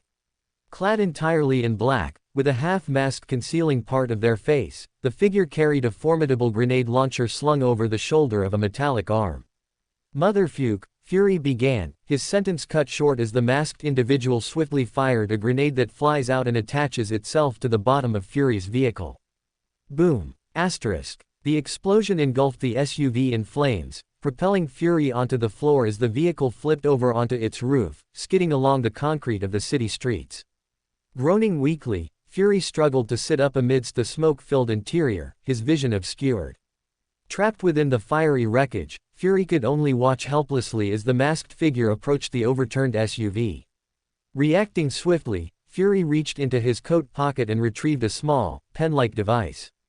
Twisting the cap, a short blade materialized, a pure, bright blue light that effortlessly sliced through the mangled metal roof of the SUV, as well as the concrete barrier separating the roadway from the sewers below. The blue blade sliced through the layers of metal and concrete, exposing the dark and grimy tunnel beneath.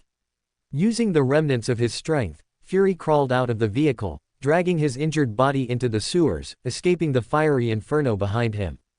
He disappeared into the depths, leaving the wreckage of the sub and the masked figure behind as sirens wailed in the distance, growing fainter with each passing second. As Nick Fury crawls through the dimly lit tunnel, his vision blurred and his body aching, he pushes himself to keep moving. The stench of sewage and decay fills the air, assaulting his senses, but he fights through the nauseating environment, knowing that his survival depends on it. With each painful inch gained, Fury's determination grows stronger.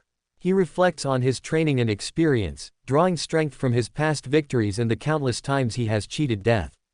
This isn't the first time he has found himself in a dire situation, and he knows it won't be the last. 2014. Washington, D.C. The Triskelion SHIELD headquarters. Secretary Pierce's office. Few hours after the assassination attempt on Fury. Omniscient POV. How the hell could all of you lose him? Pierce yelled over the secured line at the various Hydra agents on the other end. He sat at his desk, angry and frustrated, unable to believe what had happened. The situation was fluid, sir. We thought we had him pinned down, but he was able to get away. I'm sorry. One of the Hydra agents told him apologetically. What are you talking about? He was right where we wanted him. All you had to do was finish the job. Pierce shouted. How did he get away? Sir, we have yet to figure that out. The agent replies nervously. We've been trying to track him down and the asset is currently still in pursuit, but so far, he's vanished. A long silence stretches over the line as anger builds within the secretary. Find him, now, Pierce shouts, or all of you will be disposed of like the trash that you are. Yes, sir, the agent replies. Pierce slams the phone down, furious as he realizes the ramifications of what a rogue Nick Fury could mean for his plans. Incompetent fools, Pierce yells as he slams his fist against the desk in frustration. Anything I can do, sir? Brock asks from his position near the doorway of Pierce's office. No, I need you here to handle our other problem, Pierce tells him as he tries to calm down. As you command, sir, Brock replies indifferently. Good. Let's hope we don't find anything else to deal with, Pierce says to him. But make sure I'll know instantly if we do. Yes, sir, Brock says, giving the older man a salute before leaving the office. At least I have one reliable piece on the board, Pierce mutters to himself as he gazes after the younger man. Asterisk asterisk asterisk asterisk asterisk asterisk asterisk asterisk asterisk asterisk asterisk asterisk. Washington, D.C. Steve Rogers' apartment building. Captain America POV. After my talk with Sam at the Veterans Counseling meeting, I headed home for a couple of hours of rest before heading back to SHIELD HQ later. Walking up the stairs, I hear the door to the apartment down the hall from mine open. Hey, Steve, a comforting female voice calls out to me. I look over the railing and see a familiar pretty blonde woman standing in the doorway of her apartment. Kate, one of my neighbors who I talked to briefly a handful of times, was carrying a laundry basket full of clothes. She was wearing a white tank top and shorts, making it easy to see the curves of her body beneath the fabric. She turns, noticing me looking up at her, and smiles at me, which causes my heart to skip a beat for a moment. The woman is gorgeous, and she knows it. Her long silky hair hangs loose around her shoulders, accentuating the contours of her cheekbones and jawline. Her hazel eyes sparkle with mischief and intelligence. Even I had to admit, she was beautiful. And even though I only just met her a few months ago, I felt like this woman was oddly familiar to me. Hey Kate, I greet her as I make my way up the steps towards her. Rough day? She asks, probably noticing the bags under my eyes. Yeah, you could say that, I confirmed as I glanced down at the laundry basket in her hands. Hey if you want, only if you want, you're welcome to use my machine. Might be cheaper than the one in the basement. Oh, yeah, Kate asks coyly, a flirtatious smile playing across her lips. What's it cost? Not expecting that kind of question, I start to fumble over my words. My experience dealing with women lacking, as I hadn't really dated anyone since Peggy. No, there's no charge, I told her nervously. I guess maybe a cup of coffee. Kate giggles lightly at my awkwardness. You're cute, she says with a playful grin. Thank you, but I already have a load in downstairs. Oh, okay, I reply sheepishly. Hope to see you around again sometime. Same here. Kate waves goodbye and moves past me toward the stairs, but stops as if she remembered something. Oh, and I think you left your stereo on. Thanks. I call back to her, watching as she went down the stairwell, before turning towards my apartment door in suspicion.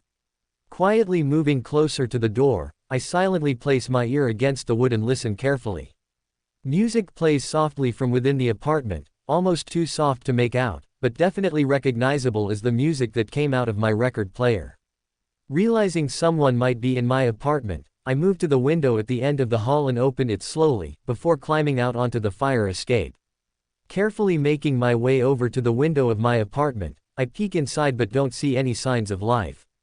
Just a dark room with an old television set that I rarely use. Opening my apartment window as silently as I could, I slip inside and grabbed my shield that was leaning against the wall by the bookshelf. Now armed, I make my way down the short dark hall of my apartment, moving toward the source of the music. I reach the living room and peek around the corner, but I'm surprised to find Fury sitting on my couch in the dark. He was listening to my record player and had a glass of scotch in his hand. I don't remember giving you a key, I say to him, a little confused as to why the man would be in my apartment so late. You really think I'd need one? Fury says as he takes a sip from the glass, groaning slightly as he does. My wife kicked me out. I blink in surprise at that. Didn't know you were married, I say cautiously. A lot of things you don't know about me. Fury states cryptically. I know, Nick. That's the problem, I say indignantly as I place my shield against the wall and move to turn on the lights. As light fills the small apartment, I look back at the man and finally notice all the injuries that he has sustained. Wah, I start, but I'm cut off by Fury's raised hand. He shakes his head, indicating for me to be silent, and points to his ear, signaling that someone could be listening. I nod in understanding and cut the lights back off as I pretend not to have seen anything. So, how long are you staying? I pretend to ask as I move over to the injured spy, handing him a notebook and pencil. Just tonight. I'm sorry to have to do this, but I had no place else to crash. Fury says as he writes 2 words on the page and shows it to me. Less than shield compromised greater than. Reading the note, I'm shocked but try to keep the surprise from showing on my face. Who else knows about your wife? I ask in disbelief. Fury writes a few more words and shows me the paper. Less than you and me greater than. Just, my friends. He answers. I can't trust anyone else. Is that what we are? I ask seriously, trying to glean the truth from the spy's expression. That's up to you. Fury responds as he gives me a meaningful look. Sighing heavily over the new revelation that my current employers could be compromised, I shake my head in confusion as I try to wrap my mind around the news. Why come to M? Bang. Asterisk. Bang. Asterisk. Bang. Asterisk. Suddenly, 3 distinct gunshots fired from through the wall behind Fury interrupt my question, and the sound echoes throughout the room. Fury looks startled by the unexpected sounds, before collapsing to the floor as blood seeps from the 3 fresh holes in his chest. No! I yell out in horror as I rush to the fallen man, checking his pulse only to find it wavering. Looking around for the shooter, I quickly decide to grab the fallen spy under the armpits and drag him to the next room, before throwing him down on the bed. As I move to leave and search for the shooter, Fury grabs my arm and slips a small flash drive into my hand.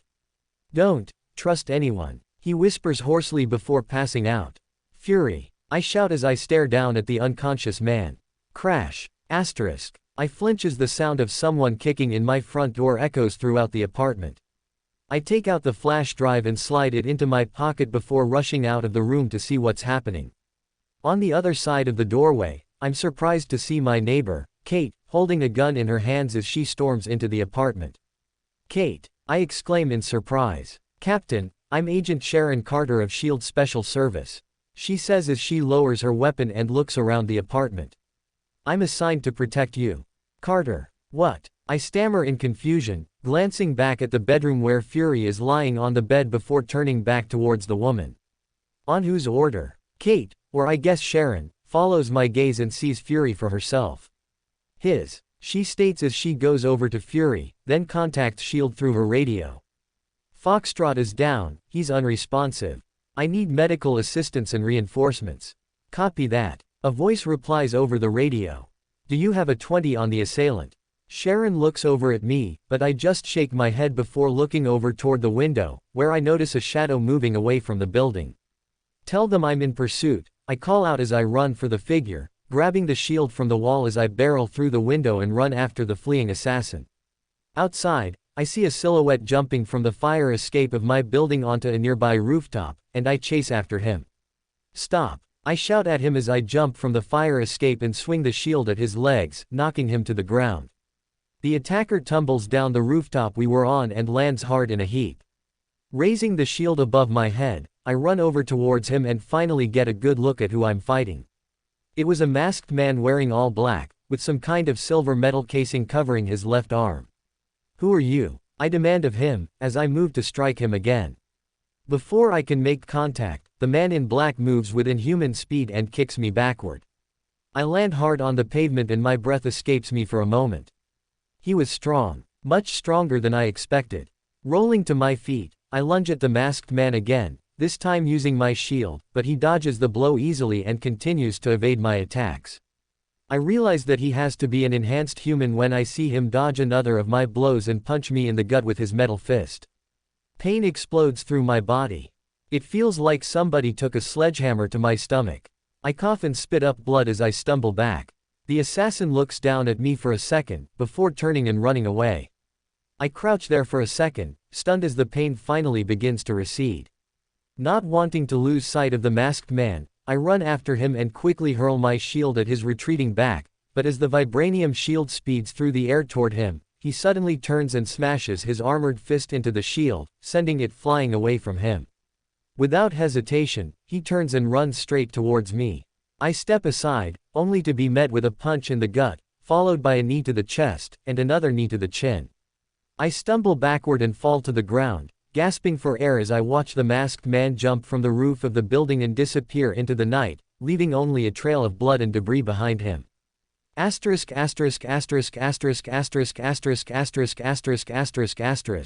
Washington, D.C. Shield Medical Facility. 1 hour later. Omniscient POV. In the medical facility reserved for only SHIELD personnel, Steve, with numerous cuts and bruises across his body, sits in a chair in the hallway and is being checked over by the doctors as he helplessly watches on through the observation window, showing Nick Fury strapped to a bed, with several tubes sticking out of various parts of his body. Is he gonna make it? Natasha asks as she arrives in the waiting room and walks over to check on Steve. I don't know, Steve says as he looks over at Fury. He got hit pretty bad. Natasha nods in understanding as she looks over at Fury with concern. Tell me about the shooter. She orders Steve as she walks back over to the observation glass. He was fast and strong, Steve says, shaking his head. As strong as me. Try to recall everything you can, Natasha says to him as she leans in close. This guy could be a threat to us all. Steve looks over at her, unsure if he should tell her, but knowing that he needs to. He was dressed in all black, long hair, a mask and goggles, and he had some kind of metal left arm. Steve begins hesitantly. After the shooting, I chased him down and we tussled, but he got away. Natasha looked worried at the news, and it didn't help that she saw the extent of Steve's injuries. We'll get him, she tells Steve reassuringly as she looks over to Fury laid out in his hospital bed. Yeah, Steve mutters as he follows her gaze. We will. Just then Agent Maria Hill enters the waiting area and approaches Steve and Natasha. How's Fury doing? She asks. He's stable for now, but... Steve starts but is interrupted by Natasha. Have the ballistics come back yet? Natasha demands. Hill, ignoring the woman's rudeness, nodded and replied. 3 slugs, no rifling. Completely untraceable. Soviet-made. Natasha asked, sounding worried. Unknown, Hill said. Definitely not American though. Maybe we, Steve started to say, but is interrupted as a loud alarm suddenly sounds from the monitors attached to Fury's bed.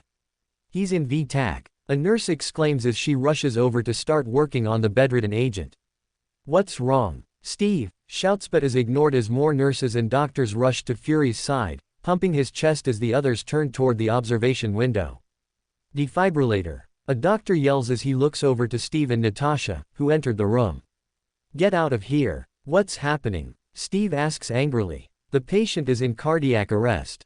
The doctor repeats, his tone harsh as he looks over at Steve impatiently. Crash cart coming in. A nurse calls out, pushing past Steve and Natasha with a cart carrying the defibrillator. He's flatlining. Another medic yells as a long beep from the machine begins to sound. I want you to charge him at 100. The doctor orders as he grabs the pedals to the defibrillator. Steve and Natasha freeze as they could only watch on as the medics try to revive their friend. 3, 2, 1. Clear. The doctor says as he presses the pedals to Fury's bare chest and the machine sends a small current of electricity through his body. Still no pulse. A nurse informs. Okay, raise the charge to 200. The doctor says, pressing the pedals again. 3, 2, 1. Clear. No response. A medic says as the beeping stops. Give me epinephrine. The doctor orders, still not satisfied with the results. Don't do this to me, Nick. Don't do this to me. Natasha mutters, tears streaming down her face as she watches on helplessly. Pulse. The doctor asks anxiously. Negative. A medic says as the alarms continue to go off. Steve and Natasha look at each other, both anxious as they watch the doctors as they continue to try and revive Fury, but the old spy still doesn't respond. The doctor stands and shakes his head before he speaks as Steve turns away, unable to watch anymore. I'm sorry, but there's nothing else we can do. The doctor informs them, looking back over to Fury.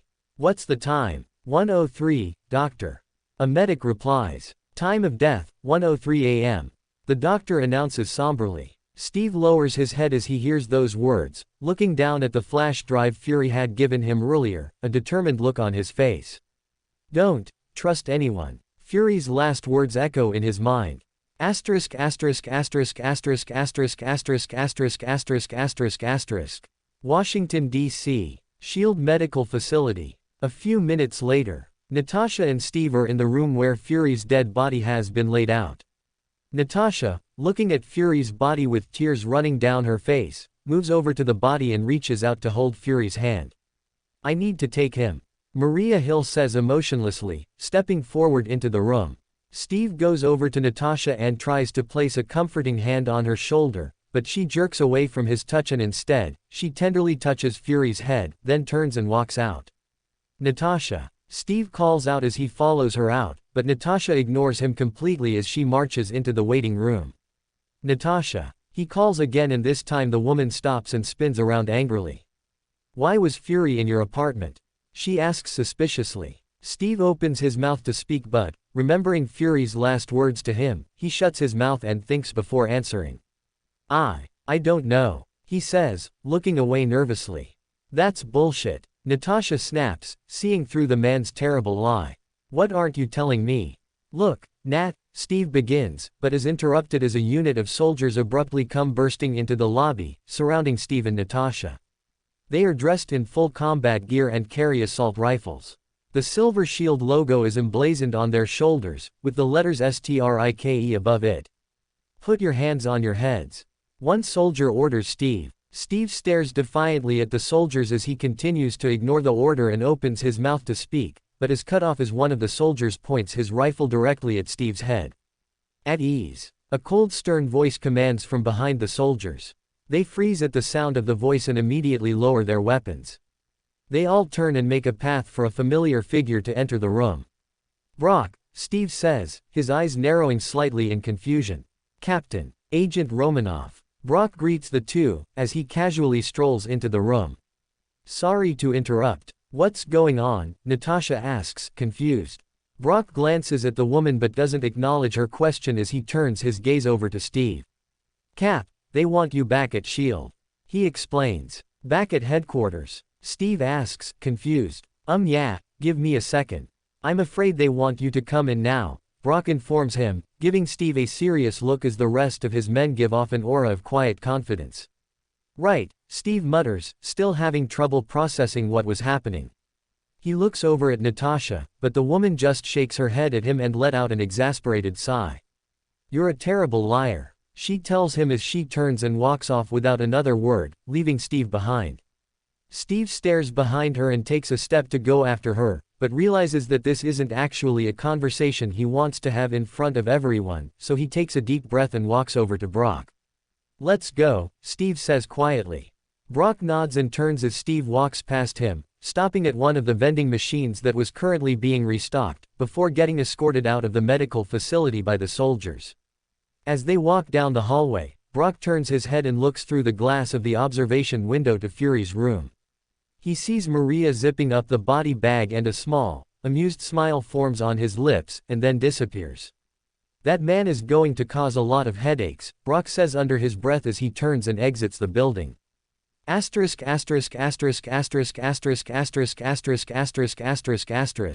Washington, D.C. The Triskelion Shield headquarters. Front gates of the facility. Brock POV. As we ride through the front gates of the Triskelion in the back of a truck, the military convoy following us slows down as it passes the entrance gate. The convoy halts as a few armored vehicles pull off to the side of the road to allow our truck to pass. When we arrive at the main entrance of the Triskelion, the driver pulls off the road and we exit the vehicle. As soon as I get out, my earpiece buzzes and I hear a weaselly voice crackle over the comms. "STRIKE team, escort Captain Rogers to Secretary Pierce's office immediately for questioning." Jasper Sidwell's voice says, sounding annoyed. "No shit," I replied mockingly. Sidwell doesn't respond as the line goes dead and the trucks we were in separate from the rest of the convoy, which is led by one of the SHIELD security detail, who are standing guard with assault rifles over the main gate. "Sorry about all this, Cap," I say as I open the back door of the truck and Steve steps down onto the pavement. "Nothing personal. It's fine," Steve says to me, trying to lighten the mood. "Thanks for letting me change into my suit." "No problem," I tell him. We start walking toward the front doors of the Triskelion, as my men split off to cover our approach. "You wouldn't happen to know what this is all about, would you?" Steve asks, looking at me curiously. "No idea," I lie. We enter the tall building and follow the path to enter the elevator that takes us up to Pierce's office. We walk down the hall and as we approach the door, two guards in dark SHIELD uniforms wave us through.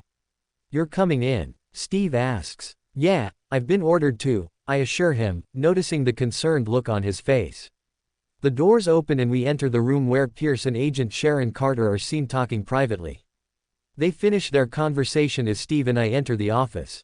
"Thank you, sir," Sharon says to Pierce as she turns to leave and glances at Steve. "Captain Rogers." "Neighbor," Steve replies coldly as the woman walks past us and leaves the room. Closing the door behind her, I take up a position next to it as Steve walks over to the metal table where Pierce sits. "Ah, Captain," Pierce greets, motioning for Steve to sit. "I don't think we've officially met before. I'm Alexander Pierce, Secretary of the World Security Council." "I know who you are, sir," Steve says, sitting down across from the older man. "It's an honor." "The honor is mine, Captain," Pierce says with a warm smile, looking at Steve carefully. "I see your file is quite impressive. A little too much to be true though." "Yeah, well," Steve starts, not sure how to react to that. "My reputation precedes me, I guess." Pierce chuckles, nodding. "Well, I won't beat around the bush," he says, leaning forward on the table. "I'm here to ask you one simple question." "And that is?" Steve asks cautiously. "Captain, why was Nick in your apartment last night?"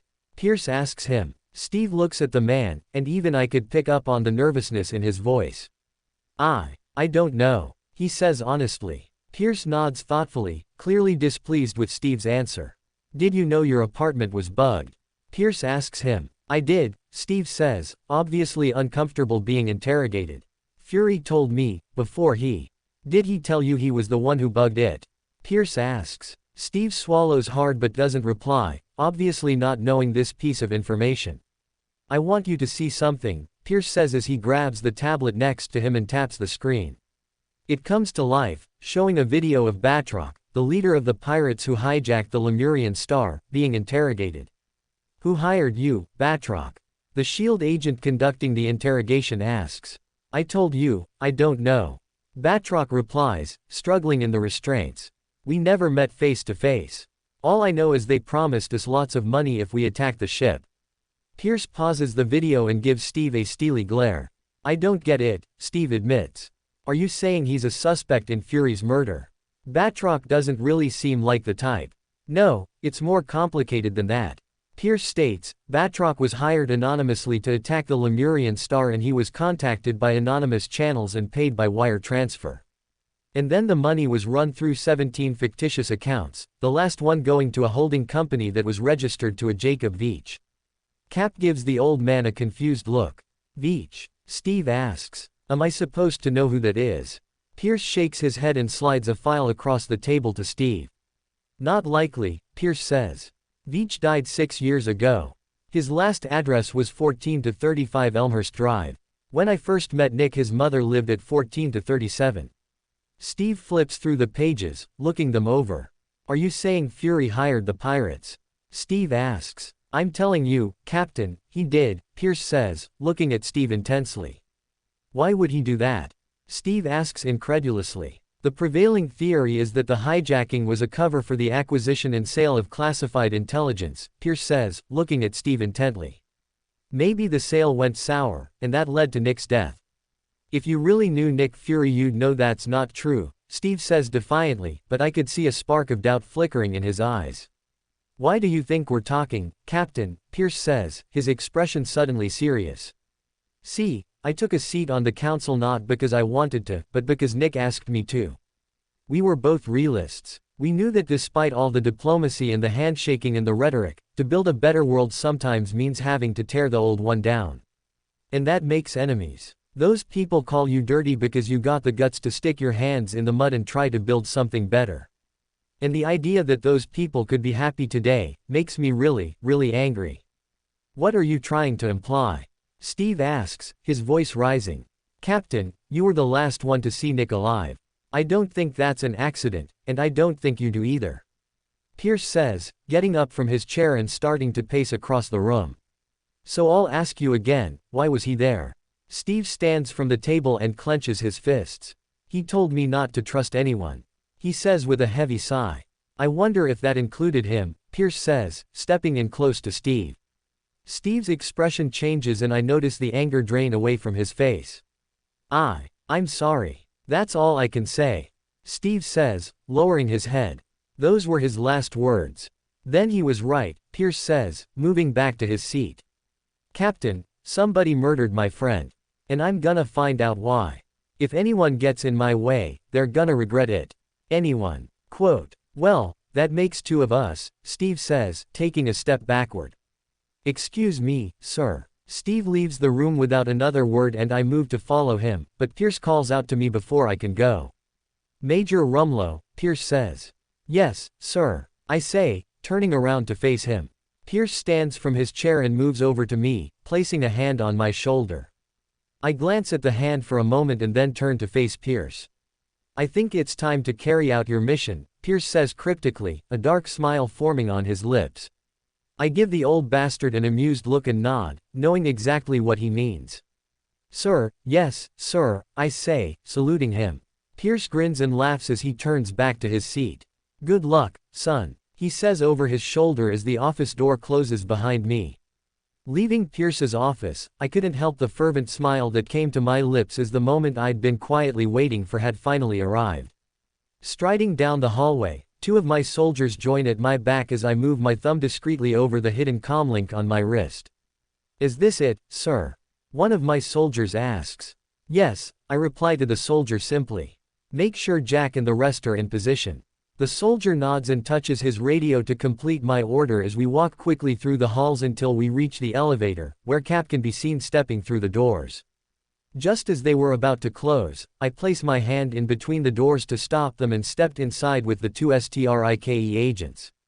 Make sure all STRIKE personnel are on site. I call back to my men, as I settle beside Steve in the elevator. Understood. Yes, sir. They both answer simultaneously, as they take up positions on either side of us. Cap. I greet the super soldier, who eyes me and my men suspiciously for a second before turning his head back to the closing doors. Rumlow. He greets me back simply. An ominous stillness hangs heavy in the air, amplifying the tension as the eerie smile on my face remains frozen, while the elevator doors ominously slide shut, foreshadowing a descent into the forthcoming violence that was about to ensue. 2014. Washington, D.C. The Triskelion Shield Headquarters. Secretary Pierce's office. Alexander Pierce POV. Settling into the seat behind my desk, I look over at the monitor on the far wall, where a live feed of the building's security cameras plays out. Pressing a button on my keyboard, the monitor focuses in on one of the camera feeds, showing the inside of one of the elevators in the building. The view inside of the elevator enlarges to fill the screen, and I let out an anxious breath as I see Captain Rogers step into the elevator alone. "Don't fail me, boy," I mutter under my breath as I watch the doors begin to close. Just as the elevator doors were about to shut, Major Rumlow steps into the lift with two other STRIKE agents at his back. My heart races and I lean forward in my chair, my anticipation stacking with each passing second. Watching the feed closely, I observe the movements of the three men as they open the doors and move into the elevator. Make sure all STRIKE personnel are on site. Rumlow's voice crackles over the speakers of my screen as he positions himself beside Rogers in the elevator. Understood. Yes, sir. The two agents both answer him simultaneously, as they take up posts on either side of the enclosed space. Cap. Rumlow greets the super soldier, who glances at him and his men for a second, before turning his head back to the closing doors. Rumlow. He greets back simply, and I nod approvingly at seeing the kid playing it safe and waiting for the rest of his men to enter the elevator. No need to rush it, I mutter under my breath as I watch the elevator begin to descend. Evidence response found some fibers from your fight on the roof they want us to see. You want me to get the TAC team ready? Rumlow asks Rogers, attempting to lull him into a false sense of security. No, let's wait and see what it is first, Steve replies, and I got the sense that he was being a bit cagey. As you say, Rumlow responds. He looks down at the floor for a second, seemingly deep in thought before he lifts his head again, and I notice a slight, eager smirk form on his lips. A chuckle leaves me and I shake my head, trying to hide my amusement at Rumlow's antics. This kid is something else. Even in this stressful situation, he's able to keep his cool when most people would have cracked long ago. Focusing back on the screen, I watch as the elevator comes to a stop at one of the floors, and four more STRIKE agents enter the elevator. Major. One of the new STRIKE members greets Rumlow with a salute. Jack, Rumlow replies, nodding to the soldier. The four STRIKE operatives settle into their positions, encircling Rogers and Rumlow in the elevator, and I could feel the tension in the air grow heavier even from this distance. The elevator doors close once again, and I watch anxiously as it continues its descent. I didn't get a chance to say this earlier, Rumlow says as he turns his head toward Steve, his voice laced with sincerity. But I'm sorry about what happened with Fury. He meant a lot to me too. Yeah, thanks, Steve says. He seems uncomfortable with the conversation, but after what just occurred in our meeting, I suppose I can't blame him for keeping his guard up. Steve glances around at the other agents in the elevator and I could tell he notices something odd going on with them. Something wrong? Rumlow asks. The question is so casual I barely register it, but Steve's reaction tells me everything. No, nothing's wrong, Steve clearly lies immediately, his voice tight as he glances around the claustrophobic confines of the lift and the agents around him. There's an awkward silence for a few moments as the elevator comes to a stop at another floor, and three more STRIKE operatives step into the elevator. Sweat starts to gather on my forehead and I lean forward even more in my chair, watching the monitor intensely as the elevator doors close and Steve becomes surrounded by agents, forcing him to stand against the glass that made up the rear wall. I swallow hard and set my jaw, observing as the elevator begins its descent once again. Feeling the nervous tension through the screen, I can't help but imagine what it must be like for Steve, unknowingly trapped in there with 10 trained assassins, all of whom just waiting for the opportunity to strike. The feed goes silent as the elevator continues to descend, and I catch a glimpse of Rogers' tense face. I felt the hair on the back of my neck rising as the monitor shows everyone in the elevator stopped, and I could see their muscles tightening, preparing themselves for what was about to happen. Steve looks around at the men surrounding him and lets out a tired sigh. Before we get started, does anyone want to? Steve begins to say, but before he can finish his sentence, the live feed abruptly cuts off as the screen, the lights, and all other electronics in my office suddenly cease functioning. What the hell? I scream out in confusion as I look around my darkened office in confusion, the only source of light coming from the faint orange glow of the rising sun peeking through the cloudy sky and gleaming through the glass of the windows. "Sir." A voice calls out from the next room, and the next moment I see Sidwell hurriedly storm into my office. "What's happening?" I demand, my eyes darting around the room for answers. "Did the power go out?" "I don't know." He answers back. "The whole building is down. Everything's gone dark and I've lost communication with everyone." "Goddamn it." I bark out, trying to control my panic. "I want this fixed right now. And get me eyes in that fucking elevator." "Right away, sir." He hurries to comply, rushing off to make the necessary changes. I sit back in my chair and close my eyes for a second, trying to calm myself. "Why now?" I mutter under my breath as I try to process just what the fuck was going on here.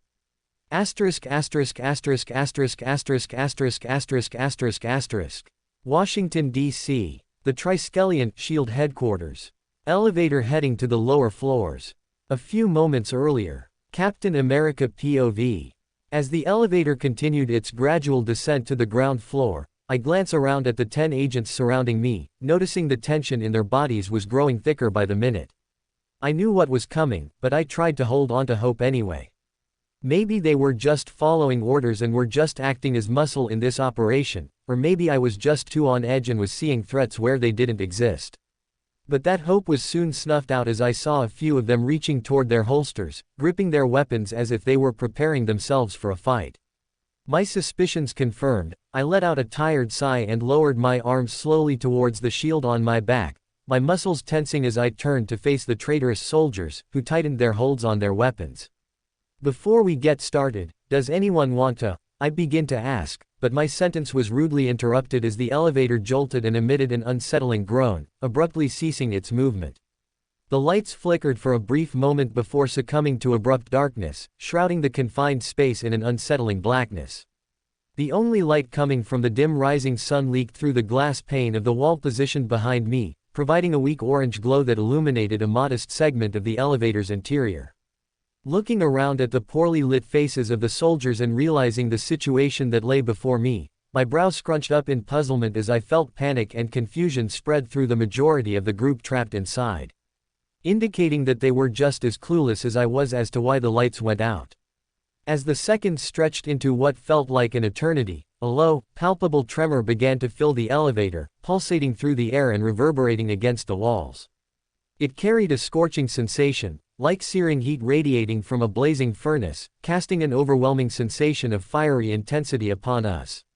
Suddenly, a pair of glowing crimson eyes pierced through the darkness that enshrouded most of the elevator, emanating an overbearing intensity that fixated upon the surrounding soldiers and me.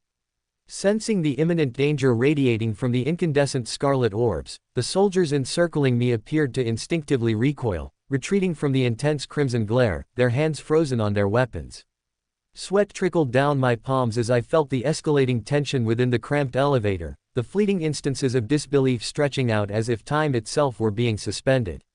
As the sun drifted past the clouds outside, the light passed over the glass behind me, and I froze in shock as the source of the glowing pair of crimson eyes came into view, revealing a familiar youthful face that I had fought alongside for months, and whom I had grown to trust. "Brock," I whispered, my disbelief tangible. As the name left my mouth, time seemed to accelerate once more as Brock surged forward, moving with a supernatural speed that caught the other soldiers completely off guard. A bone-crushing fist connected with the jaw of the nearest soldier, shattering his skull and sending his body sprawling to the floor, headless and gushing blood. A wave of horror washed over me as the gruesome scene imprinted itself upon my gaze, the savage display unfolding with such swiftness that I struggled to comprehend the sheer brutality that had just transpired. The remaining soldiers, faces contorted with sheer horror as Brock directed his fiery red gaze upon each of them, a smattering of blood painting his face like a macabre mask. Some of them overcame the initial shock, their training kicking in as they finally pulled their weapons and raised them to fire at Brock. Bang, bang, bang, asterisk, bang, bang, bang, asterisk, bang, bang, bang, asterisk. Deafening gunfire echoed within the suffocating confines of the elevator as bullets tore through the air, finding their mark on Brock, but he seemed unaffected by the barrage. The elevator became a claustrophobic battleground as Brock, moving like a wolf among sheep, unleashed a relentless assault. His strikes carried brutal force, leaving the soldiers reeling and their bodies ravaged. Splashes of blood painted the elevator walls, an eerie testament to the soldiers' grim comprehension of their impending doom. Undeterred by the futility of their predicament, they persisted in unleashing a torrent of gunfire upon Brock, a few even mustering the courage to engage him in close combat, hoping to land a strike amidst the chaos. What is happening? I thought to myself, a sense of helplessness washing over me as I stood motionless, unable to intervene and halt the brutal spectacle unfolding before my eyes. I observed, transfixed, as Brock surged forward like a demon charging through a hailstorm of bullets, continuing his onslaught against the helpless soldiers. One soldier mustered the courage to strike back, wielding an electric baton in a desperate attempt to stop his attacker. However, Brock effortlessly parried the weapon, seizing the soldier's arm with chilling ease, before snapping it like a frail twig. The soldier's agonized scream echoed in the confined space, drowned out by the chaos unfolding. "Major, what are you doing? Please, sir, don't. Stop. No. Please, we're family." But the pleas fell upon deaf ears as Brock's countenance contorted into a mask of indifference. He lifted his leg, positioning his boot ominously above the soldier's head, ready to end his life. Time seemed to slow again as my heart pounded in my chest, urging me to intervene, to stop the cycle of violence. Gripping the shield strapped to my back, I moved to take a step forward, but my steps halt as Brock looks back at me with a penetrating look, his glowing pupils exuding an aura of primal menace, warning me of imminent savagery should I dare to take another step forward. The voices of the guards pleading for mercy echoed in my ears, yet, as if trapped in an invisible prison, my feet remained rooted in place, immobilized by an invisible force. Helplessness gripped me, rendering me a spectator to the unfolding horror. My entire being was seized with disbelief as Brock ruthlessly decimated those in his path, leaving behind shattered bones and strewn organs in his wake. Like a beast being led off his chain, Brock swiftly dispatched the surrounding soldiers with cold-blooded precision. His ruthless efficiency left no room for mercy or hesitation, as the brutal display of violence unfolded within a mere span of seconds. Bewildered by the extent of Brock's abilities, I found myself grappling with the realization that his superhuman speed and extraordinary strength differed significantly from those of any ordinary supersoldier. While I lacked a comprehensive understanding of his powers, my gut instinct insisted that there was something distinct and potentially far more formidable at play. "You traitorous son of a bitch!" One of the last two remaining soldiers shouted, consumed by rage at the mounting death toll. The elevator's interior was transformed into a grotesque canvas, smeared with blood and guts, and littered with shattered lives. The soldiers fought valiantly, their training and instincts driving them forward, but they were hopelessly outmatched. Limbs were twisted at unnatural angles, flesh torn asunder, and organs drained from the helpless victims. The once pristine walls of the elevator were now painted with a gory tableau of savagery. A heap of lifeless bodies sprawled upon the floor, their existence abruptly terminated by the relentless force that loomed over them. Brock, drenched in the blood of his victims, shifted his gaze towards the sole surviving soldier, whose eyes were frozen in a wide-eyed gaze of unadulterated terror. Throughout the nightmarish ordeal, this particular soldier had remained motionless, paralyzed by fear, his white eyes fixated upon Brock. His trembling hands desperately clung to his sides, a feeble attempt to hold himself together in the face of the relentless onslaught. Yet, his efforts proved futile, as he faltered under Brock's overwhelming pressure. "Brock, please." The soldier's voice cracked, a plea for mercy escaping his lips. With an indifferent smirk adorning his face, Brock closed in on his prey, his piercing crimson eyes radiating an eerie glow that contrasted against the surrounding darkness. Please, don't hurt me." The terrified soldier begged, trembling with shallow, rapid breaths, knowing he was about to meet the same brutal fate as his fallen comrades. "That's enough." I hear my own voice speak out, a surge of determination guiding my words. Though I couldn't fully comprehend the reason behind it, an unexplainable urge compelled me to spare the life of this last remaining soldier. "Let him live, he's no longer a threat." Brock cast a brief glance in my direction, and for a fleeting moment, it seemed as if the Brock I knew resurfaced. But just as quickly, the savage crimson glow consumed him once more, his features contorting into a mask of indifference. In a sudden surge of strength, Brock's hand shot out, seizing the throat of the surviving soldier, his grip tightening like an iron vice. A desperate, guttural gurgle escaped the soldier's lips as he feebly clawed at Brock's hand, his eyes filled with a plea for mercy. "Be brother." The soldier's voice squeaked out, barely a whisper, carrying a mix of anguish and accusation. He gasped for air, his attempts futile, as he failed to draw in a much-needed breath.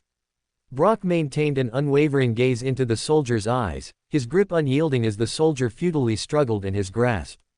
With a deliberate and chilling closeness, Brock leaned in towards the soldier's ear, his words barely discernible to my heightened senses. "You chose wrong, Jack," Brock muttered quietly, his words dripping with a mix of disdain and disappointment. Crunch. Asterisk. In a final act of cruelty, Brock intensified his grip with unrelenting force, his fingers mercilessly digging into the soldier's flesh. The soldier's struggles grew feeble, his strength waning as the world around him plunged into darkness. With a final, gasping drag, he succumbed to the inevitable, crossing the threshold to the other side. His lifeless body slumped upon the blood-soaked floor, joining the ranks of the other silent victims in the wake of this merciless onslaught. I stared at Brock with a mix of bewilderment, curiosity, and revulsion at what had just transpired, and at the level of brutality and ruthlessness he just displayed. The air in the elevator felt heavy with the weight of the atrocities that had unfolded. But Brock seemed to ignore my gaze, his attention solely focused on the few intact bodies at his feet. Splat. Asterisk. Splat. Asterisk. Splat. Asterisk. Then, without a shred of remorse, Brock began stomping on the fallen soldiers, each stomp filled with sickening brutality, reducing their remains to a gruesome, unrecognizable mush beneath his boots. "Stop," I commanded in revulsion, but my words fell on deaf ears as he callously ignored my plea. A wave of nausea washed over me. Brock finished his grisly task and finally acknowledged my presence. The crimson glimmer in his eyes persisted, a haunting reminder of the massacre that had transpired. "Why?" I called out weakly, the realization of my own inaction hitting me like a ton of bricks. Disregarding my words and the splattered blood that adorned him, Brock deftly thumbed a button on his watch and brought it to his lips as he began to speak to someone on the other end of the line. "Status report." Brock's voice was cold and businesslike, devoid of any emotion. Static crackled through the device before a female voice came through. "We are in position, awaiting your signal to proceed with the extraction." "Good," Brock replied, his tone betraying no hint of the savagery he had just unleashed. "Stand by for my signal. We'll be ready to move shortly." Having terminated the call, his attention returned to me, a gaze filled with an ominous intensity. "What is going on?" I questioned him. "What are you plan?" My words were abruptly cut short as a crimson mist suddenly began to materialize, enveloping Brock in its eerie embrace, while an ebony liquid emerged from his pores. "What the hell?" I exclaimed in shock as the liquid enveloped him, molding into plates of shadowy metal that covered his body, creating a familiar, heavy black plate mail armor that clung to his form. The transformation finally reached its climax as the helmet took shape, assuming the visage of a menacing skull, devoid of life save for the sadistic smile that seemed to be curved into the bone. The eye sockets, vacant and abyssal, emanated a blood-red energy that emitted an eerie glow, hinting at otherworldly forces that lay dormant within. An updated image of Brock's armor, greater than. Crossbones, I whispered, a mixture of astonishment and recognition coursing through my voice. Brock, now fully adorned in his formidable armor, pivoted to face me, exuding an aura of darkness and supremacy that caused slight shivers to cascade down my spine. "Let's go," Crossbones declared with a deep, resonant voice that echoed through the elevator, his words laced with chilling confidence. He took a deliberate step forward, his metal-clad boots striking the floor stained crimson with the spilled blood of his victims, the impact resounding with an ominous thud. "Go where?" I questioned, instinctively retreating from his advancing form, raising my shield protectively before me. "Explain to me what's going on." Brock, or rather Crossbones, fixed me with those soulless, fiery orbs, radiating an overwhelming aura of power. Disregarding my inquiries, he pressed onward, unyielding in his pursuit, while I desperately attempted to retreat, only to find myself cornered between him and the glass barrier. My back is pressed against the glass behind me as the towering warrior closes in on me, the space between us diminishing rapidly.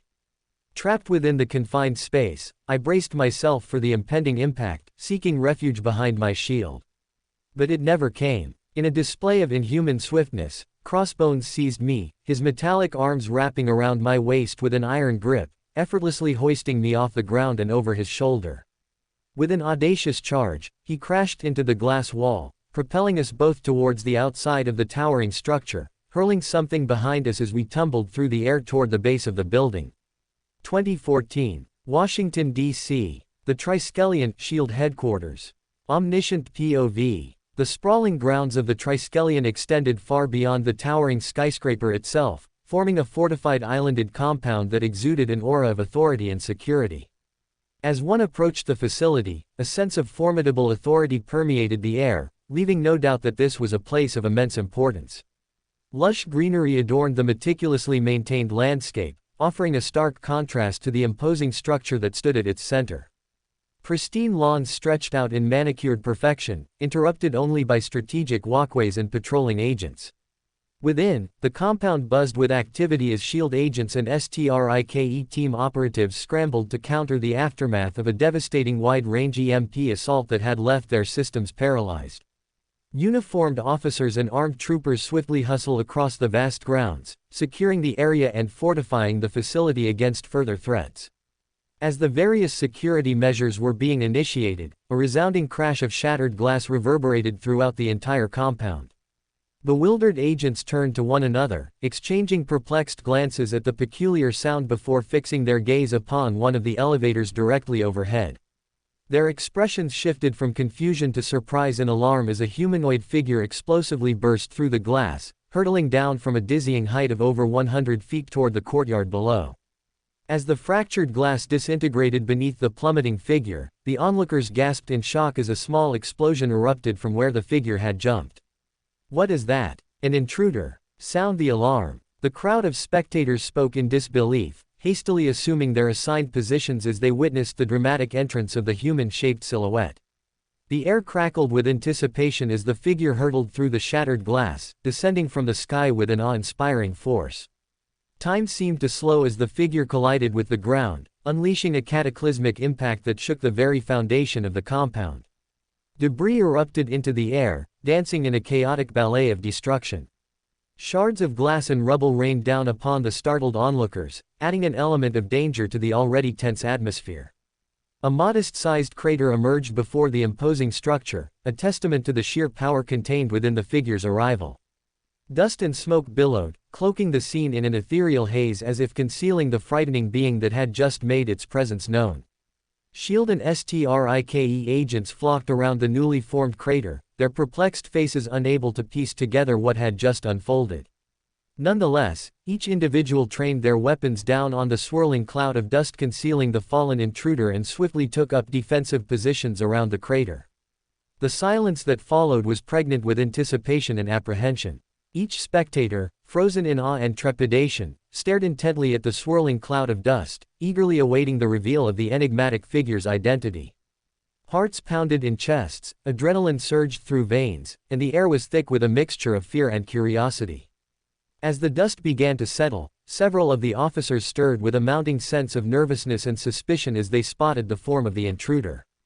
Amidst the wreckage stood an imposing figure, adorned in a suit of heavy black armor that gleamed in the dim light.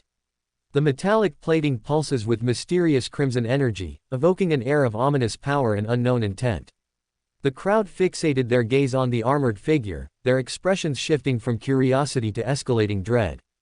Among those who had survived the Battle of New York a few years ago, the silhouette was instantly recognizable as the individual who had fearlessly invaded the battlefield and wreaked havoc upon the Chidori army. His presence radiated an unmistakable aura of danger and uncertainty. Whispers of speculation and unease swiftly circulated among the perplexed officers. But it was the burden the armored figure carried that truly intensified the atmosphere. Over their shoulder, like a limp ragdoll, rested the familiar form of Captain America, his iconic uniform making him easily recognizable to those present. "Isn't that Captain Rogers? He's supposed to be under lockdown. Who is that carrying him? Put your hands in the air." Voices rose in unison, demanding answers from the armored figure standing amidst the ruins. A senior officer stepped forward, his face contorted with anger and disbelief as he addressed the imposing figure. "Identify yourself, now," he demanded as he aimed his weapon at the skeletal helmet of the armored figure. "Or you will be fired upon." The answer, however, didn't come from the imposing figure, who just ignored him as he slung Captain America off of his shoulder and onto the ground. Cap's head lolled to the side as he groggily regained his bearings, finding himself staring up at the skeletal visage of the armored man. "What the hell?" Cap asked, his voice filled with confusion. "Can you keep up?" Crossbones asked Cap in a low, rumbling tone, gesturing towards the closed gates of the bridge that led outside the facility, beyond the encircling crowd of agents. Cap's eyes darted between Crossbones and the gate, contemplating his options, as he realized that the armored stranger intended to aid his escape. As the two spoke, eyes darted between the armored figure and the hero, searching for answers within the depths of their own fears. "You're helping me escape." Cap's voice carried a tinge of disbelief. "I'm saving your life," Crossbones replied bluntly, confidence evident in his voice. Cap hesitated, memories of the brutal elevator massacre flooding his thoughts. "Can I even trust you?" he questioned, his gaze piercing through the eerie skeletal faceplate of the armored man, searching for any signs of the person hidden beneath the metal. "It's either me or them," Crossbones replied, casting a steely gaze at the agents surrounding them. Cap surveyed the agents, their weapons not only trained on Crossbones but also on him. Uncertain, he pondered his choices when a voice boomed across the courtyard via the intercom. "All hands." Sidwell's voice echoed throughout the compound. "Seal the perimeter, lock all access points, and apprehend the traitor and the intruder." Sidwell's declaration triggered restlessness among the crowd, their attention shifting from the duo in front of them to the gate leading outside the facility. Thoughts raced through their minds as they deliberated their next course of action. The air crackled with tension, each officer poised on the precipice of action, their fingers twitching near their triggers. "Well?" Crossbones casually queried Cap, seemingly oblivious to the escalating danger. "Fine," Cap called out, his trust in Crossbones still tentative. "I'll follow you. But we're having a serious conversation afterward." Crossbones paused briefly, nodding in agreement.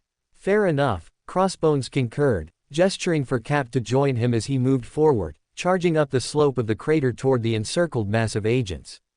"Wait," Cap shouted, but his words fell on deaf ears as Crossbones pressed on, undeterred.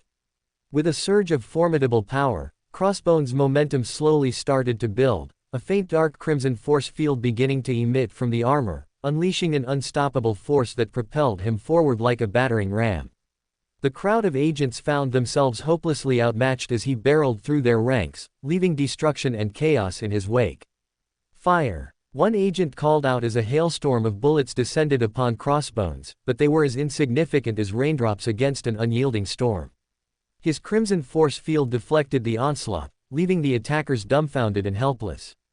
The ground quaked beneath the thunderous impact of Crossbones' every step, and his armored frame became an unstoppable juggernaut of destruction, the sheer force of his charge reducing those to the front of the crowd to mere collateral, their bodies being flung apart like fleshy puppets. The crowd of agents desperately tried to halt his advance, firing mag after mag, but their efforts proved futile against the impenetrable force field surrounding Crossbones.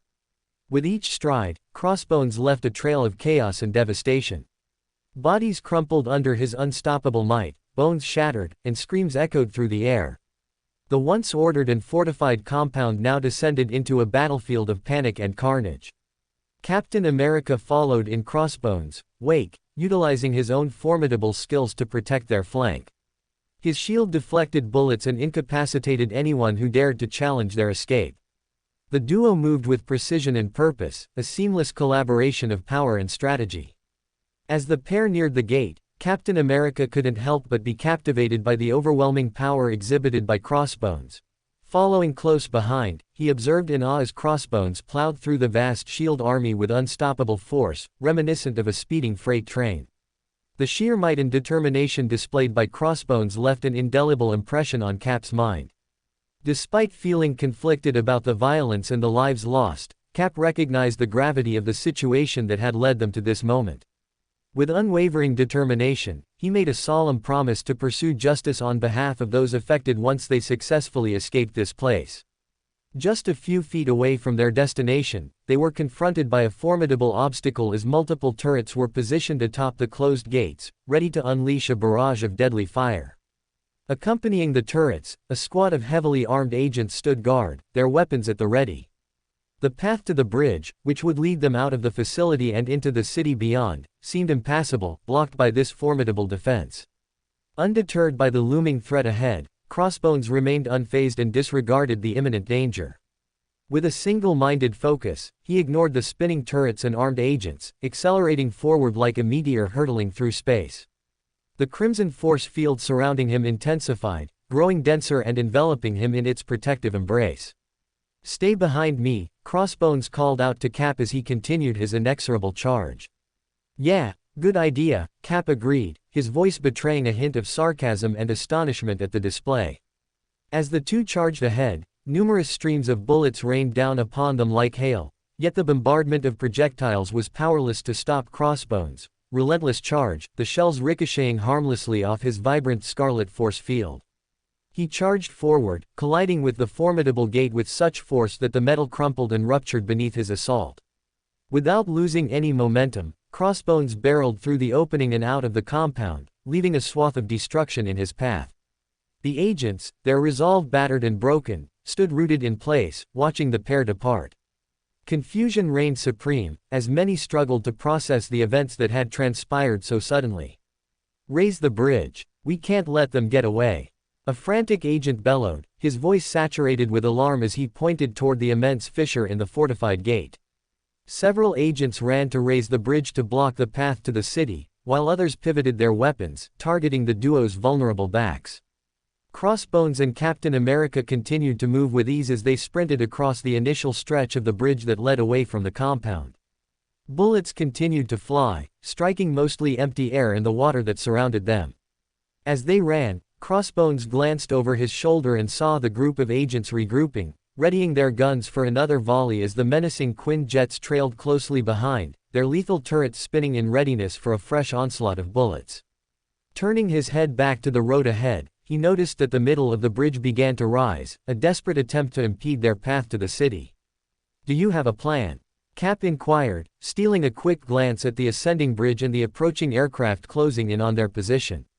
Crossbones remained silent, his focus fixed ahead of him as he continued his stride.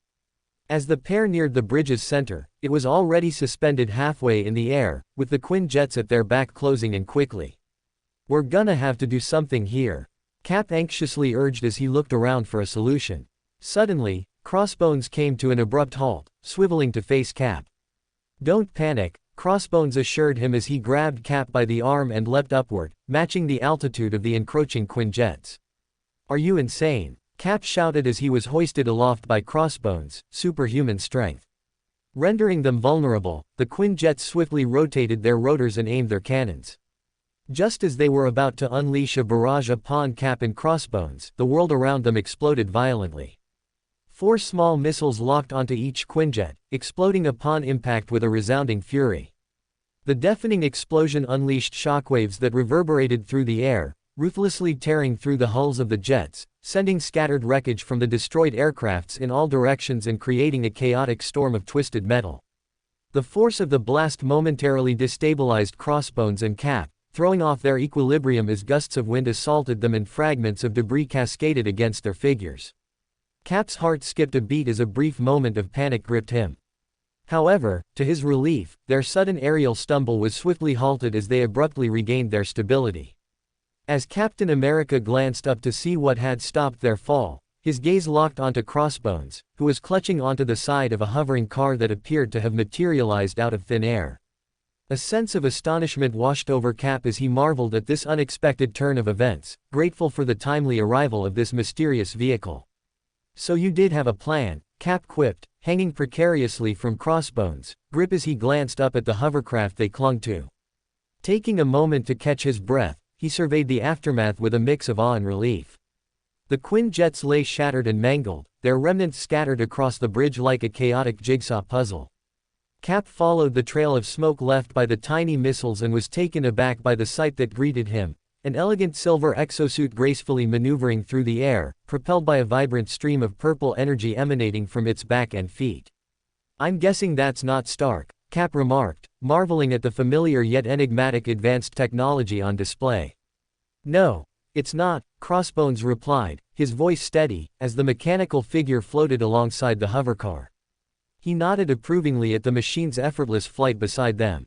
"I've already jammed their systems," the silver exosuit inquired, its mechanical voice carrying a surprisingly youthful tone. "They won't be able to locate us for a while." Crossbones shifted his gaze downward, locking eyes with Cap, who had managed to regain his composure despite hanging precariously from the moving hovercar as it raced through the air. "We need to find a secure spot to regroup," Cap declared, his tone resolute. "Somewhere Shield wouldn't immediately think to look." Crossbones nodded in agreement and, with a graceful display of strength, pulled Cap up and hoisted him onto the roof of the hovercar. "Get in," Crossbones ordered, his voice barely audible over the whirling winds, as the door on the other side of the hovercar seamlessly opens, inviting him to enter. Cap swiftly complied, maneuvering himself through the opening and finding a seat within the sleek interior as Crossbones effortlessly heaved himself up by one arm and opened the door to join him inside. Outside the vehicle, the silver exosuit adjusted its flight path, gracefully leading the way as it cut through the urban skyline. Its silver plating gleamed under the sunlight, and trails of vibrant purple energy traced its movements, accentuating the machine's power. Within the confines of the hovercar, Cap took in the advanced technology that surrounded him, his eyes roaming the sophisticated interior, admiring the futuristic design and sleek surfaces adorned with pulsing holographic displays, casting a soft glow. As he settled into his seat in the back, anticipation filled the air, mingling with a sense of urgency. Cap's gaze turned towards the figure in the pilot's seat, obscured by a mask. She wore a muted gray leather outfit that hugged her form, accentuating her lithe and agile physique. The material of her suit conveyed both resilience and flexibility, striking a delicate balance between protection and agility. "Who are you?" Cap asked, his voice filled with a mix of gratitude and curiosity. The driver glanced at Captain America briefly through the rearview mirror, her face concealed behind the full visor of her mask. "Ghost," she replied, her voice slightly modulated, sounding like she was speaking through a mic. Cap studied Ghost's silhouette, her presence exuding a quiet confidence.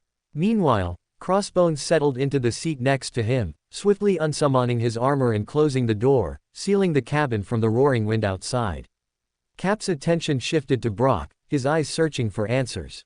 The urgency of their situation compelled him to press on. "So, what's the plan?" Cap inquired, his eyes shifting between the enigmatic Ghost and the unarmored Brock. Brock met Cap's gaze, a steely resolve in his eyes. "We're heading to a hidden safe house away from the city," he revealed. "It's a place S.H.I.E.L.D. wouldn't suspect." Cap nodded, a sense of relief washing over him. The prospect of a secure location brought some semblance of comfort amidst the chaos of today's events. "Good," Cap declared, his voice firm. "'Cause we have a lot we need to talk about." Asterisk asterisk asterisk asterisk asterisk asterisk asterisk asterisk asterisk asterisk asterisk asterisk. Miles outside of Washington, D.C. A few hours later. Captain America POV. The hovercar soared through the sky, propelled by unseen forces, as Ghost expertly maneuvered beyond the urban maze of the city below. We left the towering structures behind, venturing into the outskirts of Virginia, where the landscape was painted with nature's untamed brushstrokes. The countryside unfolds before us, revealing rolling hills, vast meadows, and clusters of trees swaying in the gentle breeze.